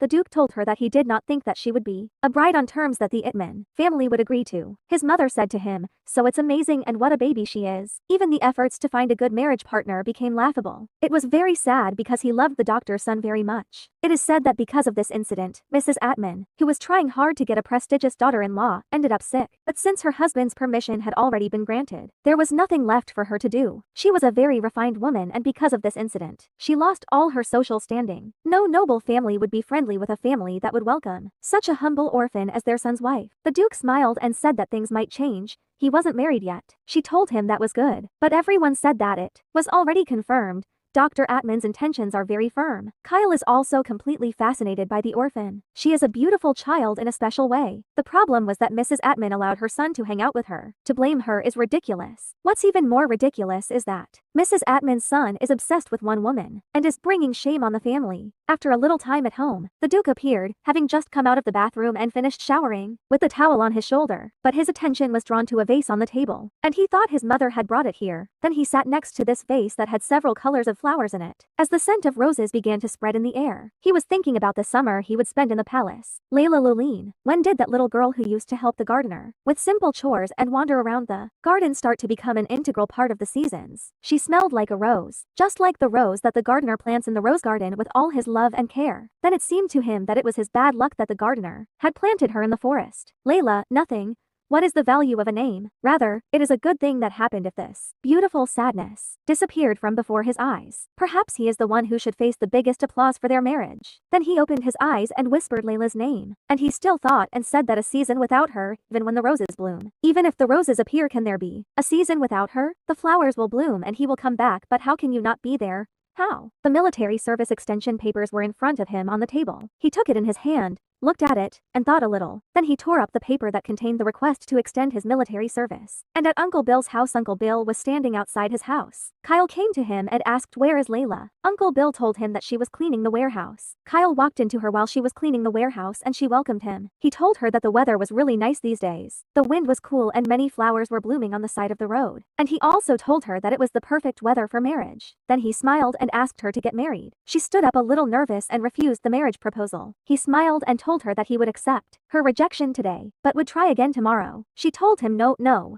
don't try. Her heart will not change." Kyle was very sad because she rejected him every time. She was walking in front of him and he was following her and telling her that it was okay. He would come back again tomorrow, and that people's hearts change from one day to the next. Uncle Bill was listening to their conversation and wondering to himself why his heart became so bitter when Kyle was rejected. He felt sorry for him now. He wonders how many times he's been rejected by Layla. He's been proposing to her every day since last summer, fall, winter, and spring. He can't even count the number of times Kyle has proposed to Layla and she's rejected him. Last summer, when he found out that Kyle proposed to Layla, Layla replied to Kyle and told him that she really didn't think that was true. She was sorry and would pretend that she didn't hear anything today. Kyle told her to think seriously. The uncle was listening to their conversation, and he said to himself that he knew that this day would come, meaning that Kyle would come and ask Layla to marry him, and he was very angry. He told himself that he ignored it as just a hot-blooded kid, talking about his own feelings, but after a few days, he realized that he was wrong. A few days later, Dr. Eatman, Kyle Eatman's father, came to Uncle Bill's house and asked Layla to marry him. Uncle Bill was shocked and said to him,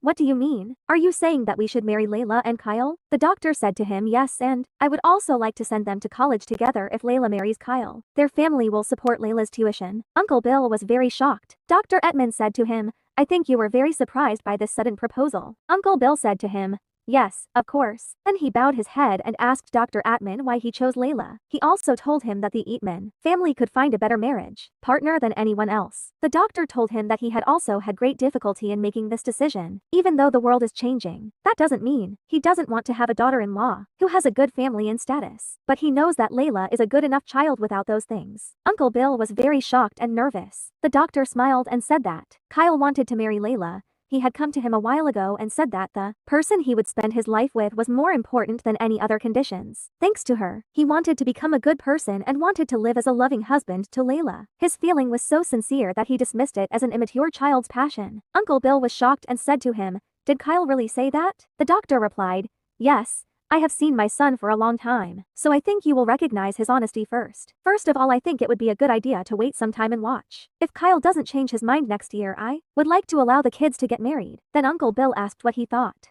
Uncle Bill clenched his fist and was nervous, talking to himself, saying, although he wished that one day if Layla got married, she would meet a kind and gentle man like Kyle. She lives happily ever after, but they never dared to imagine that she would receive a marriage proposal from the Atman family, a family that lacks nothing, even compared to the nobles. But even Dr. Itman came forward and allowed the two children to marry, and he is providing support for the university that she had abandoned because he could not afford it. This is the best future for Layla, and the year that Dr. Itman suggested will end soon. Fortunately, Kyle's feelings didn't seem to change, but Layla was still determined in her decision, and he was very angry, and said that he thought he would have to take action and come to a solution. In the evening at Uncle Bill's house, Uncle Bill appeared and was drinking juice, and he was very nervous and put the glass on the table with all his strength. He grabbed the glass tightly, and shouted and told Layla that he accepts this marriage, marrying Kyle. He asked her why she doesn't accept him now. He told her to marry him and go to college. He really wanted that. She told him that no, she couldn't do that. Uncle Bill shouted at her and asked her why. What was the reason that prevented her from getting married? She bowed her head slightly and looked down at the ground, and said to her uncle that it was ridiculous for her to marry Kyle. It would be humiliating to Kyle and the Eatman family. The uncle told her with an angry face that it doesn't matter what people think as long as Kyle loves her, and also, Dr. Atman gave Kyle permission to do so. And then he also told her to think with her heart. He also told her that she loved Kyle.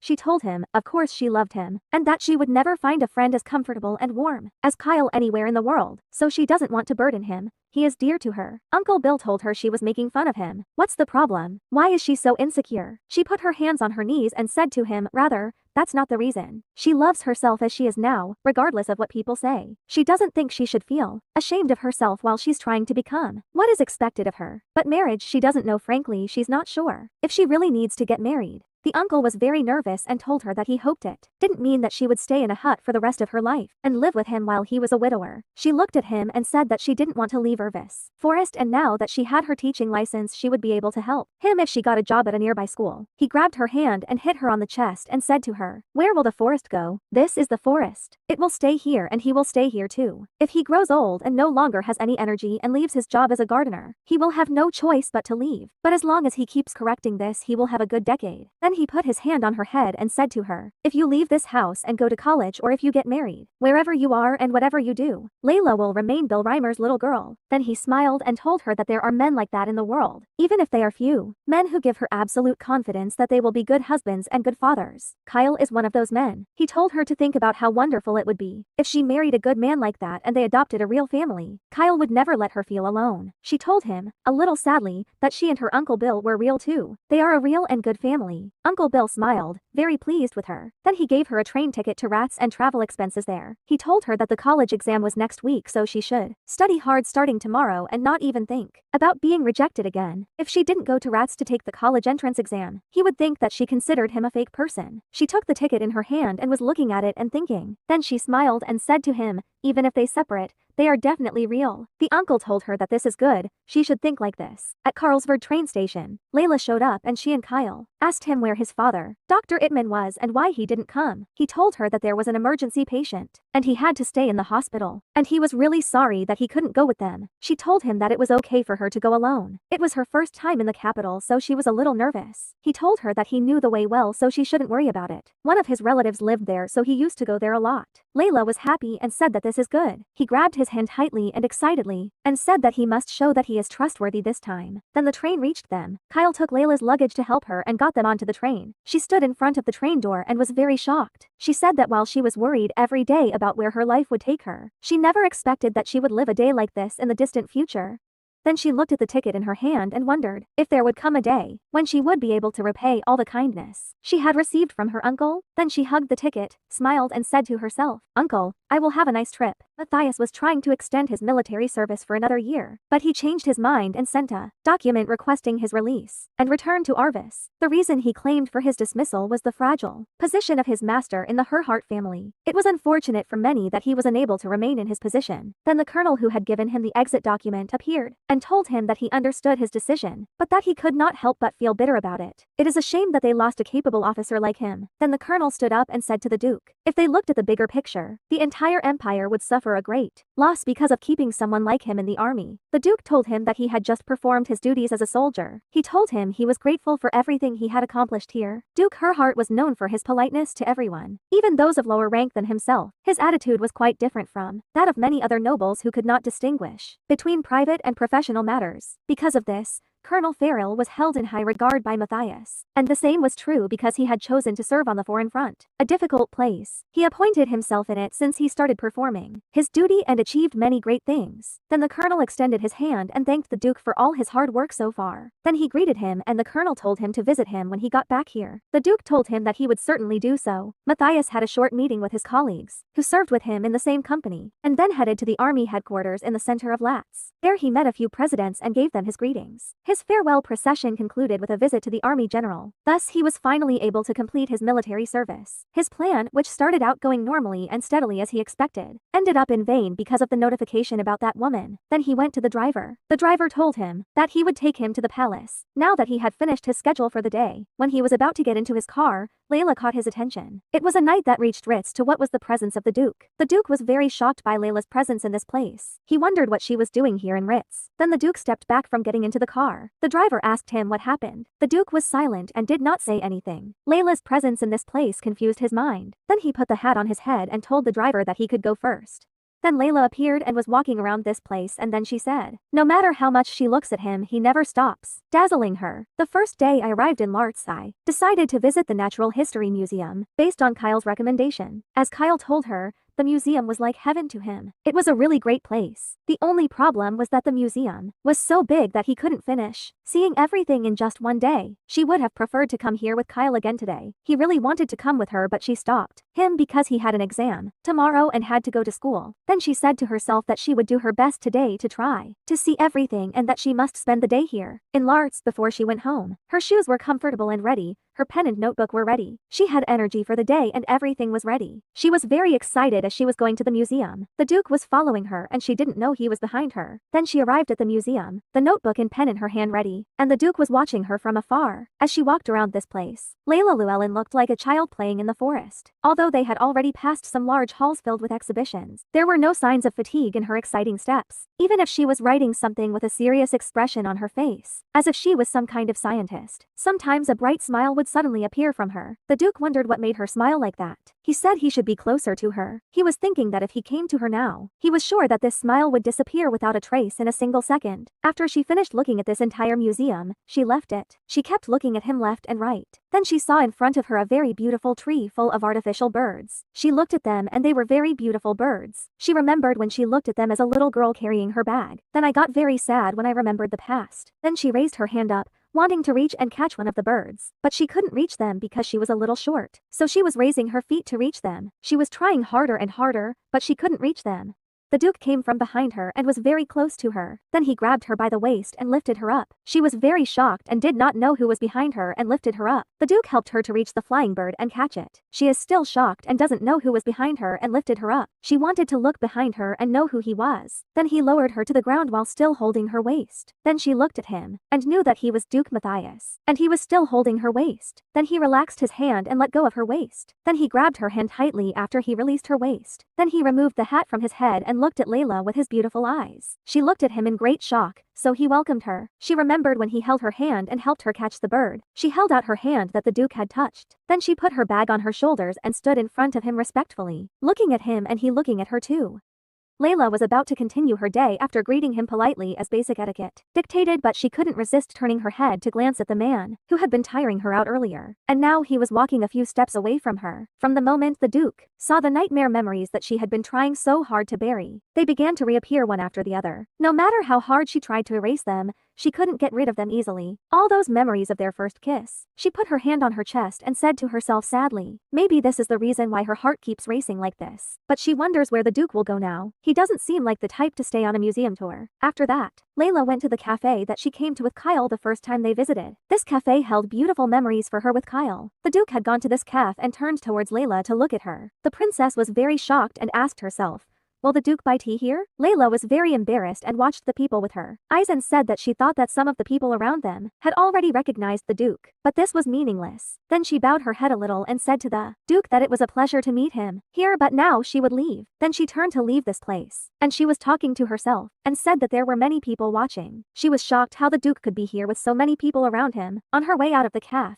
the Duke stopped in front of her. She asked him if there was a problem. He asked her what was wrong. She told him she didn't want to do this, it wasn't working for her. He asked her did she want to do something they shouldn't do? She shouted loudly and said to him angrily and clenching her fists, of course not, and asked him what he was talking about. All the people in the cafe were whispering when they heard their screams. The Duke asked her, what's the big deal? He said to her, shouldn't I at least invite the orphan girl who works for my family and whom I met by chance here in the capital for a cup of tea? He asked her, is it wrong to show kindness? He told her that he didn't think there was anything wrong with that. He asked her if she thought so. Layla lowered her head and thought, and said that she could not say that she knew him well, but she was sure of one thing, This man achieved everything he wanted at any cost. The more she stood in his way, the more problems he caused her. Then they both went from one side to the other. After a short while, Layla appeared, holding the tea in her hand on the table in front of her. The Duke appeared, drinking the tea and looking at her. Her feet were shaking a little. She felt like she couldn't breathe properly because the Duke was in front of her, drinking tea and looking at her. She said to herself that she should at least try to say something. Then she began to talk and told the Duke that she would not expect to see him in a place like this. The Duke put the tea from his hand to the table. Then he smiled and asked her what was the reason that made her come to Latz. She told him that she came here because she had to pass the university entrance exam. He held the cup of tea and said to himself, the college entrance exam. She said last time that she wanted to become a teacher, but now she suddenly decided to go to college. Maybe this means that she accepted Kyle Eatman's offer, and no matter how hard he tried, he didn't think Bill Rimmer would have been able to send her to college. He said he believed the rumor about Dr. Adams' full support for their marriage was not false. Then I asked the Duke if he was also interested in natural history. He smiled and said no and told her that she should know by now that he didn't care about that kind of thing. Then she told him that their meeting here was just a coincidence. He told her that it was not a coincidence. He knew that she was aware of that. She was very shocked and was thinking. She remembered when he grabbed her by the waist and lifted her towards the birds and said, this must be just a coincidence. She is just an orphan living within their family's boundaries. This kind of unrequited kindness should not be something a humble orphan like her should receive. She doesn't want to be anything else to him. Then she told him that the only thing she knew was that this was the contempt he had for her. He bowed his head a little and said to her, sure, let's say that. And he told her now that he hated her with all his heart. She told him that in this case she would leave now. He looked at her and asked her what she meant. She told him that she did not want to disturb his day anymore, so she would leave now. He asked her where she was going. She grabbed her hands and said to her, where else? There are many other places in this world. Irvis is not the only place you can stay. She was bowing her head and looking at the ground, thinking, and said that she wanted to wake up immediately and get out of his sight.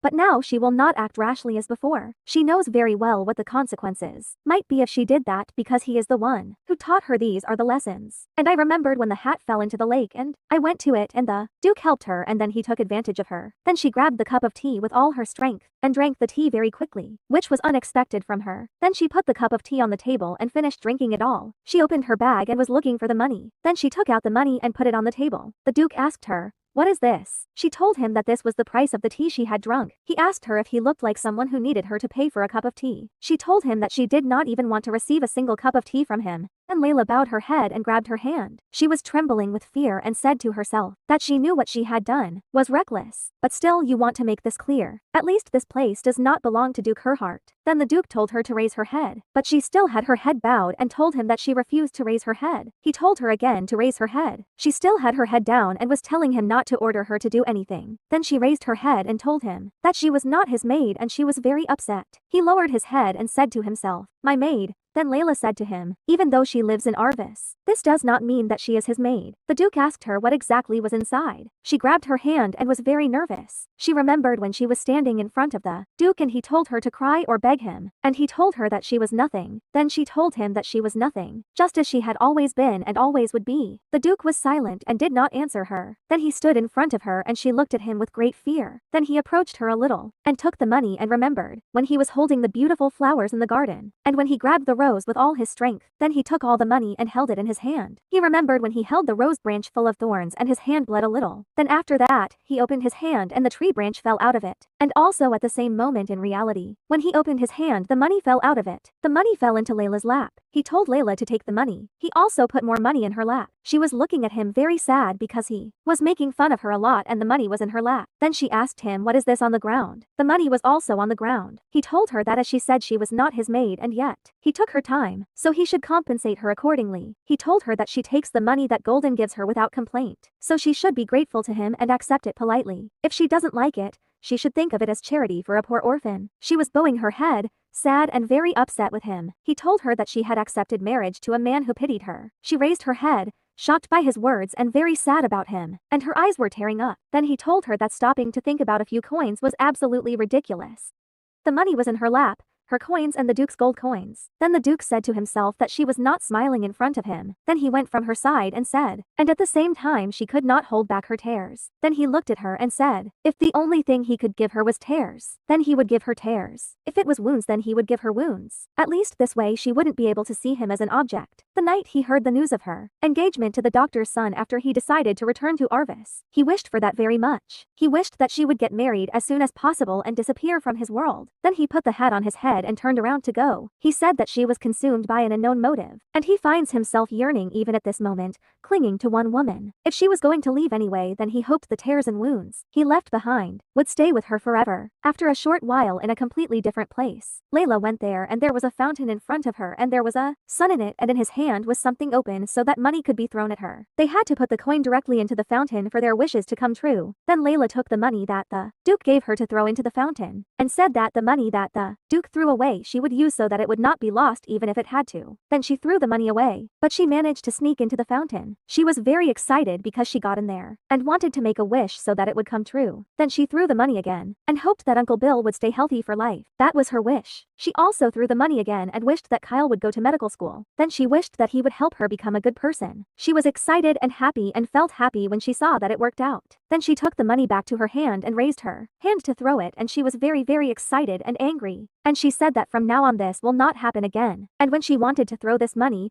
a voice came from behind her calling her. She was shocked when she saw Kyle. He ran towards her quickly and asked her what she was doing here and told her that he had been looking for her for a long time. When he reached her, she remembered that they were supposed to have dinner together today. Then she apologized to him and said that she did not realize that time had passed so quickly. Kyle was very tired and asked her if she knew how much he searched for her. Then he angrily told her that it was almost dinner time, and she hadn't come to the hotel yet, so he went to the museum, but they told him it was already closed. He searched all over the area but couldn't find even a trace of her. He said he knew she hadn't broken her promise, but the thought of something happening to her in a city she had nothing to do with made him go crazy with worry. She screamed and apologized to him and said that she was really sorry. She should have kept track of time. He bowed his head and looked at her and also came closer to her and told her to wait a moment. Then he put his hand on her cheeks and asked her what happened, why her eyes are so red, did she cry? And he asked her did something happen while he wasn't there. She removed his hand from her cheek and told him that nothing was happening and asked him what he was talking about. She said that she had a great day today. She had explored most of the museum and enjoyed walking in the garden. She even made a wish and thought she might be good at tossing coins and asked him if he thought her wishes would come true. He asked her if she was serious and said that she had a frugal and cautious Layla Lulene, who threw gold coins into the fountain. She took the money out to her hand and looked at it and said she had money she could use. Kyle wondered to himself,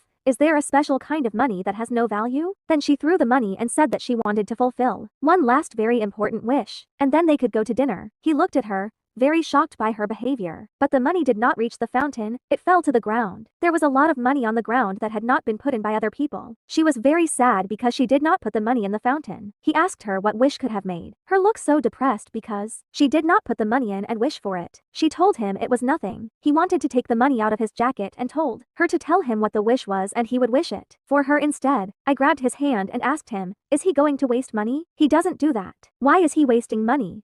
Is that something you should say after throwing so many gold coins in there? He asked. She told him not to throw any more coins and that they should go out for dinner and ice cream later. He told her that she was now acting like Lily Llewellyn as he knew, and he told her that they should go to dinner as he had been running around a lot and was hungry. When they were going to dinner, he asked her what was the last wish that failed. She told him that it was a secret. He told her after she said it was a secret, he was now more curious and wanted to know her.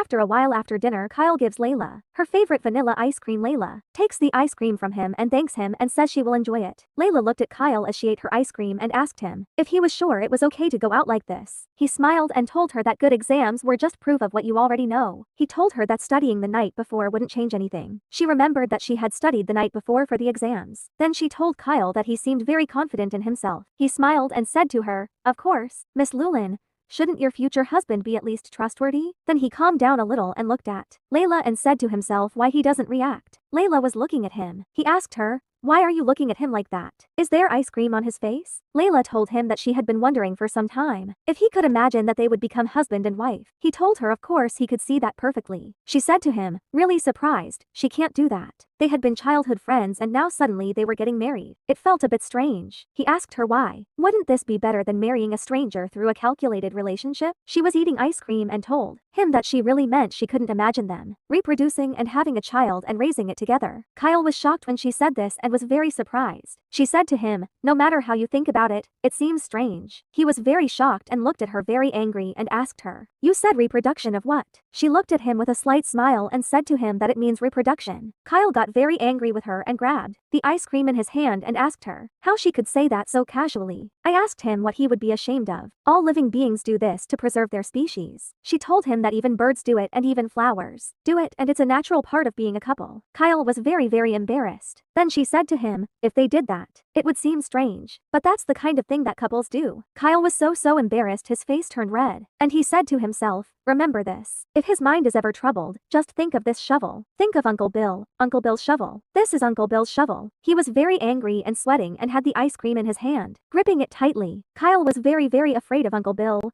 Layla wanted to talk to him more, but he approached her, shouted at her, grabbed her hand, and told her to quickly eat the ice cream because it was melting. He told her not to talk, not to say anything. Then he walked quickly in front of Layla and told her to look at the time. He had to go back and study for the exam. She was walking behind him and told him that she had another question. He asked her what the question was now. She grabbed the ice cream with her hand and asked him why he wanted to marry her. He turned to her and asked her what she meant. He told her she had no problem marrying a man who pitied her. Then she said to him in fact she always wondered about this matter, why he wanted to marry her. If it was out of pity, he approached her, interrupted her conversation and asked her, does he look like a crazy person who marries just for pity? Then he said to her in confirmation, there may be crazy men somewhere in the world, but that's not me, Layla. Layla was looking at him shocked by his words. Then he said to her, you are asking why I will marry you. I will marry you because I love you, that's the only reason. Then he told her that he loved her very much. There was no other reason. She was looking at him, very surprised. Then he bowed to her and told her to think about it. How could he feel sorry for her? He had been rejected more than 100 times already. Then he smiled and told her not to think about it ever again. Layla was very shocked by his answer. She was listening to him but did not respond to him. Then she said to herself that this is the person who surrounds her with endless kindness and warmth, someone who cleanses her heart of the feelings of worthlessness she has carried for so long. Like a gentle glow from the cabin after one long journey through the dark forest. She wants him and her to stay friends forever, but now that he has proposed, they have only two choices left.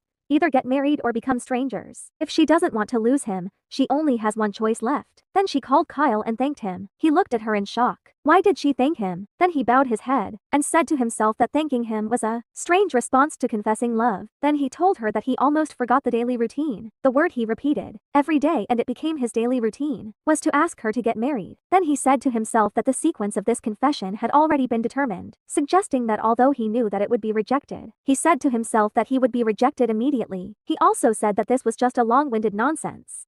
But he will prepare for another attempt tomorrow, but she will reject him again. But at the same moment when he was thinking, Layla agreed that she would marry him. From the intensity of the shock, Kyle dropped the ice cream from his hand to the ground. Then he grabbed his head and asked Layla if he heard the news from her correctly, or if it was a mistake. He asked her if she meant that she agreed to marry him. She said to him, yes, I really agree to marry you. Then he approached her and hugged her quickly, calling her name repeatedly out of extreme joy. Layla was very shocked by his reaction. Then he asked Layla, this isn't a dream, is it, Layla? She hugged him too and told him that it was not a dream. He let her go from his embrace, put his hands on her shoulders and cried out in joy. Then he hugged her again and lifted her up with joy. He was very happy. Layla was screaming and telling him to put her down. And that night, Kyle had a dream of a house filled with the laughter of children who looked exactly like Layla, and running through the garden in full bloom. Maybe it was because he saw a beautiful future. That was no longer just a dream, but would soon become a reality. With this thought in his heart, Kyle Fair performed much better on the exam than he had ever expected. Then Layla appeared and asked him if he did well in the exam. He was very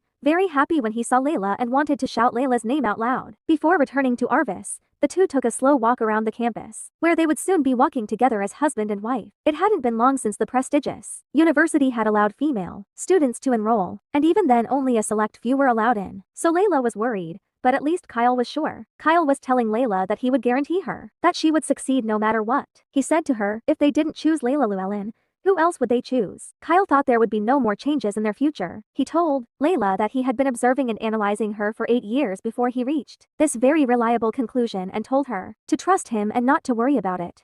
Layla was shocked because she thought about it. It had already been 8 years since they knew each other. Then she told him that he had grown a lot. When they first met and they were almost the same height, he shyly told her that he was taller even back then, and now he was big enough to be her husband. Then he asked Layla how many children she thought would be ideal and told her he wanted 2 daughters and 2 sons. She told him that she thought that this way he wouldn't feel lonely. Then he held her hand while she was still talking to him and said that they could count on each other. She thinks it would be great if their house was always full of little kids who looked just like them. Every time Layla's eyes held a cautious hope. Kyle thought to himself, maybe he was born to make Layla happy. Then he grabbed her hand and he was very happy and excited, and said to her she wants 5 children. Well, he will do his best. She told him that this is not what she meant at all. In the late spring breeze, Kyle felt as if delicate feathers were swirling in his heart just by imagining the days he would soon spend with Layla. It was a moment he would never forget. At Uncle Bill's house, Layla appeared and was in the kitchen listening to Uncle Bill's conversation with Mrs. Mona. Mrs. Mona was saying that she thought the Duke would suddenly come back and that she would have some relaxation this summer.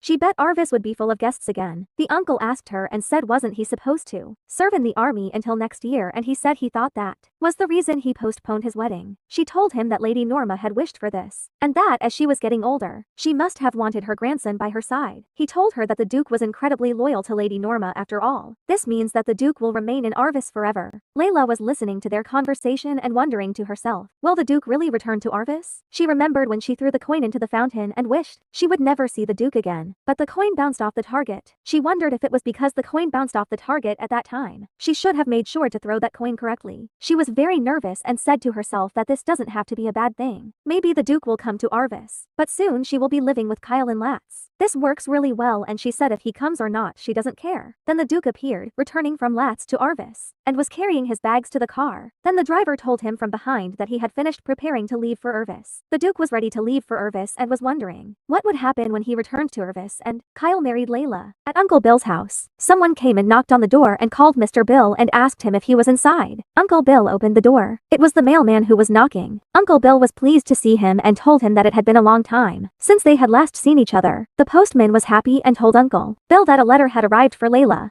Uncle Bill took the letter and began to read it. It was from Layla's university. They told her that she had been accepted into the university. The letter also arrived with the same mailman who had once brought little Layla to Arvis. Uncle Bill was very happy because Layla had been accepted into the university. He was laughing out loud with joy and shared his joy with the postman and told him that Layla was accepted into the university at the prestigious school that even the nobles struggle to enter. The postman was very pleased and congratulated her. He said that he still vividly remembered meeting the little girl at the train station, then putting her in his cart and bringing her to this very park. Now she's grown up and has secured a place at the best university in the empire. He feels emotional himself and tells Bill that this is thanks to him raising Layla well. Uncle Bill laughed and said he hadn't done much. The postman asked Uncle Bill, "Where is Layla?" Uncle Bill told him that she had gone for a walk in the woods and asked him if he would like to go in and wait for her. The postman told him he would like to, but unfortunately, he had to save his congratulations for another time, as he had a lot of deliveries to make now, and then he left. A little while later, at Uncle Bill's house, Bill Rimmer stared at the acceptance letter in his hands as he sat idly in a chair on the porch. His mind went back to the day he first met Layla, a child who crossed the border with nothing but a single piece of paper bearing her name and a letter. He swore to himself that he would send her away because he wasn't sure about her upbringing, but in the end, he never did. Countless days passed they spent together, and she brought happiness into his life unintentionally. Then he put his hand on his face and wondered to himself why he felt like crying. Maybe he really was getting old. Then Layla came back from the picnic, waved her hand, and shouted to Uncle Bill, asking if he was waiting for her. Uncle Bill stood speechless, looking at Layla's bag. He said to himself, that old, torn bag he had given her when she first came to this cabin, and he wondered when she would stop carrying that worn bag. He said she was really a mature lady. When she approached him, he asked her, "When are you going to get rid of this old bag?" I asked him why he was getting rid of it. She told him it was still usable. He told her she just had to get rid of it. That bag was probably begging for mercy. After all the years she had put it through, she looked at him with a beautiful look and a light smile as she hugged the bag and told him that she would use it for a little longer and that she would feel empty without it. Then she told him that she had picked some berries and peaches and asked him if he would like some of them. Layla really likes to take fruit from the Arvis forest. Bill gave her the letter she received from the university. He told her that first of all she should look at the letter. I took the message and asked him what this was. Then she opened the message and was very happy because they congratulated her on passing her exams. She was very happy as she looked at the message. Then she put the letter on her chest and told her Uncle Bill that she was happy because she had entered the university. Uncle Bill smiled and said to himself that he was happy that she was allowing herself to be a child at least for this moment. Otherwise it's always unnecessarily mature. Then he called Layla's name and he wanted to speak, but he stuttered a little because he wanted to say something big to celebrate like a hug or something else. Layla knew he wanted her to hug him, and tears welled up in her eyes. She smiled a beautiful smile, then ran into her Uncle Bill's arms. Uncle Bill was very shocked because she threw herself into his arms with all her strength. Then she thanked him and told him that she couldn't do anything without him. Uncle Bill told her not to talk nonsense. She joined because she worked hard and passed her exams. He told her he didn't do anything. She held his hand and was crying and said to him, "No. This is not true at all." Now Bill was certain. It seemed that this little girl had brought a torn bag from Lovita. On such a happy day, Bill suddenly felt afraid that Layla would burst into tears. He hoped she wouldn't cry, even if it was tears of joy. He just wanted her to always smile brightly. That was all he wanted. Even if he collected every ounce of love and care he poured into the flowers and trees he had nurtured throughout his life, it would still pale in comparison to the affection he had for her. Layla had become something more valuable to him. Bill had never known a flower or tree more valuable than her. Now she finally accepted this fact without hesitation. Then Uncle Bill put his hand on Layla's head and Layla had tears in her eyes and said to her, "Let's go to the capital this weekend, Layla." She raised her head towards her uncle, very happy, and said to him, "Really? Only the two of us are going to Lats?" He said to her, "Yes, now that you have been accepted, I have to pay your tuition fees and register." Layla asked him, "Does this mean that we will go on a trip together?" Uncle Bill should have listened to Mrs. Mona's constant grumbling about not knowing how to raise his daughter. He should have taken her to more places and shown her beautiful views. It allows her to experience all the wonderful flavors the world has to offer. Why was he only thinking about these things? Now when the time to leave her was fast approaching, then he told her that they were only going to pay the tuition fees, and that he couldn't send her alone with that amount of money. It was too dangerous. He told her that there was no way he was going to let her go alone with that single bastard Kyle. I was very happy and ran to him quickly and hugged him. He laughed as he hugged her and said to himself that this girl seemed happier about this than the acceptance letter. Then he told her that he always told her that she would become a wonderful adult. She was in his arms and she was very happy and he was very happy too, and he said to her, "Congratulations, my little one." And that evening, at Uncle Bill's house, there was a pigeon heading towards Layla's window. Then she stood in front of the window, carrying a letter for Layla. Layla appeared, drying her hair. Then Layla brought her hand towards the dove Phoebe and told her that she did well. She took the letter and started reading it. This letter was from Kyle. Kyle said to her in the message, "See, Layla, didn't I tell you? We would succeed no matter what." Then he told her that when he received her letter, he could not describe how happy he would be. Then he congratulated her from the bottom of his heart, and said that he wanted to rush to her at this moment. But since it was already late, he refrained from doing so until tomorrow. Layla was very happy when she read Kyle's message and she said that he seemed as excited as ever. Even in his message, she finished reading the letter. It said there was more good news and that his mother wanted to formally invite her to their home. Layla finished reading the letter and placed it next to the pigeon. She remembered when she met him once, and he told her that he knew what worried her, and that his mother was already thinking of another bride for him. Right now, he may not like the idea of them getting married, but marriage is about their lives, and he told her he thinks what really matters to them is how they feel about each other. Then he grabbed her hand and told her that everything would work out if they showed them how happy they were together one day. His mother would come to bless their marriage with all her heart. He told her it might take some time, but he believed that day would come soon. Layla was looking at him silently. After she finished what she remembered, she looked at the pigeon and said that she was not sure. She was afraid of losing Kyle, so she mustered up the courage. But was that reckless? She wondered if she was being greedy for no reason. She said she wasn't sure yet. At Duke Herhard's palace, all the guards and servants were ready to receive the Duke from the capital, Lats. One of the maids was talking to Layla and told her that she heard that she had succeeded. She just received the news and said that this was unbelievable. She had no idea how shocked everyone would be. She told her that passing this university exam was difficult. "I heard that they hardly accept female students." The other maid said that these days when people gather, they all talk about him. She congratulated Layla. Layla was very happy and thanked them for that. One of them said to Layla that Mr. Rimmer must be very proud because seeing Layla grow up in such a wonderful way must make him very happy. Uncle Bill was looking at them and listening to their conversation, very happy. The maid continued talking, saying that she had heard that Layla would become friends with Dr. Atman. She said that the good news kept coming. One of the maids asked Layla when she and Kyle would get married. Another maid said that the wedding ceremony would be held in Arrives and then they would move to Lats. Layla said this is still. Everyone was very shocked by the good news about Layla, Then the Duke arrived, and they all prepared to receive him. But Layla lowered her head. She hated the Duke very much and did not want to see him. Then the Duke got out of his car. He was in his full elegance. They all welcomed him. He approached to greet his grandmother. She told him that because he was staying in Arvis now, her heart would be at ease. There was a servant next to him carrying a birdcage. His mother saw him and said to him, "Isn't this the bird in the cage that he took with him when he left for Laz?" The Duke told her, "Yes, that's him." She smiled and said to him, "Oh my God, how strange." She told him that he had never kept a dog near him, yet he was very fond of this bird. But the Duke's mind, gaze, and focus were directed at Layla, for he had seen her among all the attendees. Layla was holding her hands and looking down. Grandma smiled and asked Matthias if he liked birds. She said to him, "Then why don't we expand the greenhouse and bring in all kinds of plants?" He looked at her with his beautiful eyes and told her that it wouldn't be necessary. This bird alone was enough. This was a very beautiful bird. That evening, at Dr. Itman's house, Layla appeared. She had arrived at Mrs. Itman's invitation. Layla's hand was in Kyle's and she was asking him if she looked okay. He told her, of course she is very perfect. He asked her why. Is she nervous? She told him, it is clear that today is a special occasion. This is the first time Mrs. Atman has invited her, and what she wants most is to make a good impression on her because she was against their marriage. Kyle held Layla's hand tightly and told her not to worry about anything. Then he smiled and told her just to be herself. That was more than enough. Then Layla remembered her Uncle Bill when she finished dressing and getting ready. She approached him and asked him if she looked okay. He told her of course and told her that she seemed worried for no reason. It wasn't as if this was the first time she had met Mrs. Atman. He also told her to be herself, which was all she had to do. Layla said he says the exact same thing as Uncle Bill. Then she smiled and said to him, "Okay, Kyle." Then they headed to the palace. When they entered the palace, Dr. Itman and his wife, Mrs. Itman, welcomed Layla. So Layla gave her some peaches and some roses. Mrs. Itman was shocked and asked Layla what this was. Layla told her that they were preserved peaches. Kyle also told his mother that this was made by Layla herself. Mrs. Atman smiled and thanked Layla for that. Layla was happy because Mrs. Atman liked the peaches and roses. Kyle leaned forward happily and whispered to Layla that he told her not to worry. Nothing would happen. Then you head to the dining room. Kyle's mother had prepared all the food that Kyle loves. She said she had prepared dishes that Kyle particularly liked, but she wasn't sure they would suit Layla's taste. Layla thanked her for that. So Layla told her to eat as much as she wanted. Kyle and Layla were at the dining table,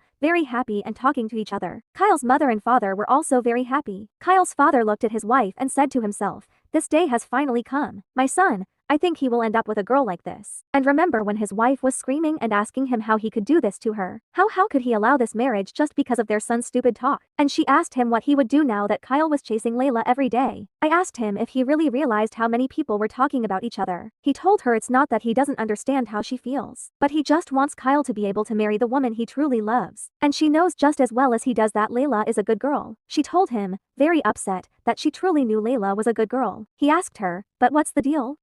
She told him, her eyes welling up with tears, marriage is real. And what he did was agree to a marriage that diminished their son's status. He shouted and told her that the world has changed, and that what is called the situation will soon become an obsolete concept. She bit her lip and was very nervous and angry and did not want Kyle to marry Layla. After he finished what he remembered, he was very happy and said, "No, my dear, you are wrong. If the titles disappear, something else will take their place to divide people. Status will never disappear as long as people exist. Just like no matter how prestigious the Imperial Academy is, Layla's origins can never change." Then Mrs. Atman asked Layla how the food was and whether it suited her taste. Layla smiled and told her that it was delicious. Mrs. Itman said to herself that Layla was an orphan girl who lost her parents and moved from one relative's house to another and ended up in Berg. Just thinking about her insignificant origins made her shudder. It wasn't as if she had high expectations. If she had been from a normal family, she wouldn't have felt this intense anger. Then she smiled and said that she knew she was a kind and good child and maybe that was why her resentment towards her had become stronger. If she had some flaws, if there was something he hated, something that justified this feeling, then at least she wouldn't be drowning in this ugly self-loathing, as if she were the only miserable and unhappy person here. Now she thinks it's time to finally confess these feelings that come from the depths of her heart. They were all at the dining table, very happy. Mrs. Atman said that she hated everything about Layla Llewellyn. That beautiful face, and the smile, her gentle nature, her smart mind, even her tragic past. Everything is final. Then Dr. Atman put the cup down and told Layla that he had heard that Dr. Lawrence at Latz University was a leading expert in avian biology. He told her that she should take his class. Learning from someone of that caliber would be invaluable to her. She smiled and told him that she would make sure to attend his classes. I thanked him for the recommendation. Mrs. Iman told Layla that she was interested in birds, even when she was a child and asked her if she still went out to watch birds in the forest. Layla told her yes. She documented the bird species in Arvis Forest every year and there was an incredible variety of birds there. She said that every season also brought flocks of migratory species.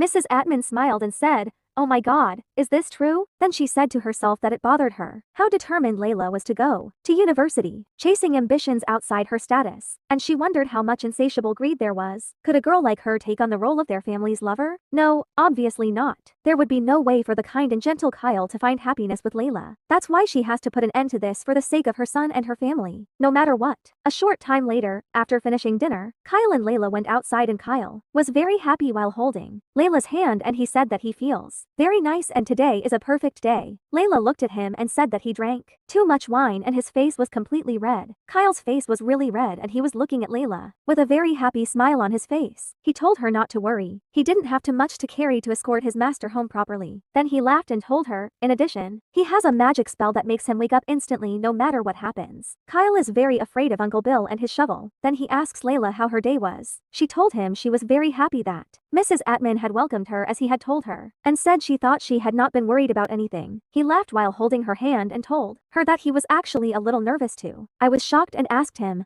"Are you really nervous?" He told her yes because today was very important and special for him. When he smiled and said frankly that he still felt like he was dreaming, she looked at him happily and said, maybe it was because he drank too much wine. He was still holding her hand. Then he called her name. Then he approached her. Layla was looking at him, astonished as to why he approached her. Then he put his hand on Layla's cheek. Layla was very shocked and looked at him silently. Then he moved closer to her. Then he kissed her. Finally, Kyle kissed Layla after 8 years of love. When Kyle was kissing her, he opened his eyes and said to himself, it seems that there is something wrong. Layla put her hand over Kyle's mouth and stopped him from kissing her. And Kyle was still close to her and holding her hand. Then Kyle returned to his normal state and was very shocked because before Layla, Kyle was a little drunk and when he kissed her, he didn't realize that. So his face turned red with embarrassment. Layla's hand is still on his mouth. Then Layla moved her hand away and stepped back a little, and told him that this kind of thing made her feel strange and Kyle put his hand over his mouth and did not say anything. Then she told him that when they do this she feels like they are doing something bad. Kyle was very surprised by her words and said to himself, what is this bad thing? Is saying kiss a bad thing between two people who are about to get married? Then Kyle turned to leave. And he was very upset and he said to himself that he gained a lot of courage and the kiss was not even on the lips. But he kissed her on the hand. Layla was behind him. She extended her hand towards him and called out to him. Kyle turned to her and told her that she was acting like she knew everything earlier. Layla was very shocked and asked him what he meant. He said to her, didn't you tell me that birds and even flowers do this? That all living things do this to preserve their species? Layla really remembered when she said that to him while they were eating ice cream together. Kyle said to her with a funny face that she seemed very arrogant and like she knew everything. Layla laughed and turned her head slightly. She didn't know what to say to him because she had really told him that before. When she wanted to talk to him, she would stutter. Then she put her hand behind her ears and told him that she didn't really know. Kyle got a little angry and said to himself, she always says she doesn't know when things aren't going her way. Although they promised to marry, their relationship has not changed from the comfortable friendship that existed between them in the past. Kyle couldn't help but laugh at the idea of, what if they ended up married, without actually becoming lovers? But he refused to despair. But what he wanted more than anything was Layla's heart. He couldn't risk hurting her in a moment of reckless desire. Then he leaned his head closer to Layla and said to her, hey, Miss Luline, you don't even know anything about kissing. So what do you know? She was standing in front of him, stammering and not responding to his words. She said to herself, that's why Kyle told her to stop here today. Kyle is more careful and cautious. He slowly pressed his lips against Layla's straight forehead. Fortunately, Layla accepted his quiet concessions. As he breathed slowly, the sweet scent of roses filled his lungs through the still night air. The scent of Layla. After returning home, Duke Matthias devoted himself entirely to family affairs. Naturally, his fiancée, Claudine, visited Arvis. It had been such a long time since she'd last come, and to her surprise, there was a certain name on everyone's lips, a hot topic of conversation throughout Arvis.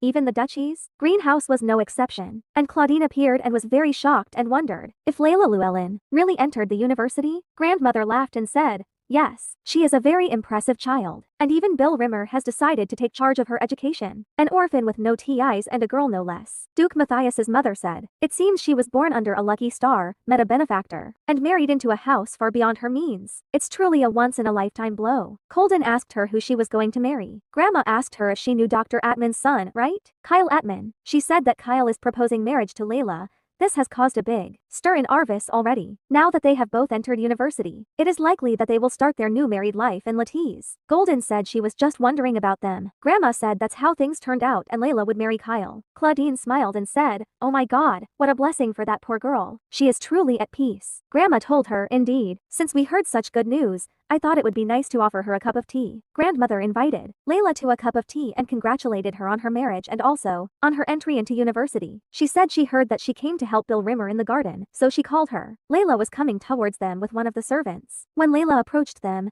she was holding their hands and looking at them, shocked by Claudine's presence. Grandmother motioned for her to come and sit next to Duke Matthias's mother. Duke Matthias's mother looked at her with a sharp look that she was not very comfortable with. Then Layla sat next to her father, Duke Matthias, a little afraid and very shy. Claudine was looking at her and smiling a little. Then Grandma started talking and told Layla that she heard that she had entered a university, that even heirs from prestigious noble families find difficult to enter. She told her that this was truly an amazing achievement. The maid then handed her a cup of tea. Layla was talking to Grandma and told her that all of this was thanks to Uncle Bill. Grandma told her that she must never forget the kindness of her benefactor, Bill Rimmer. Then I asked her, "Is she from Lovita, right?" Layla replied, "Yes. Her mother was from Lovita and her father was from Bird." Grandmother smiled and said, "This is just like her." Duke Matthias's mother was drinking tea and listening silently to their conversation. Colden said to herself that Lady Norma came from a noble Marquis family and had connections with the Emperor of Bird. Her mother carries royal blood from the Leviton family, which cannot be compared to the humble origins of this girl. Yet she speaks to her very kindly. Then Grandma asked Layla if there was anything she wanted since Bill Rimmer raised her like his own daughter. She wanted to give her at least one congratulatory gift. Layla looked at her in shock and said, "Are you giving me a gift? That's okay." Then Colden saw the Duke coming towards them. She was very pleased with his presence and told everyone that the Lord had come. Layla was shocked when she heard that he came here because she hates him very much. Then she looked at him and he was looking at her. Layla lowered her gaze,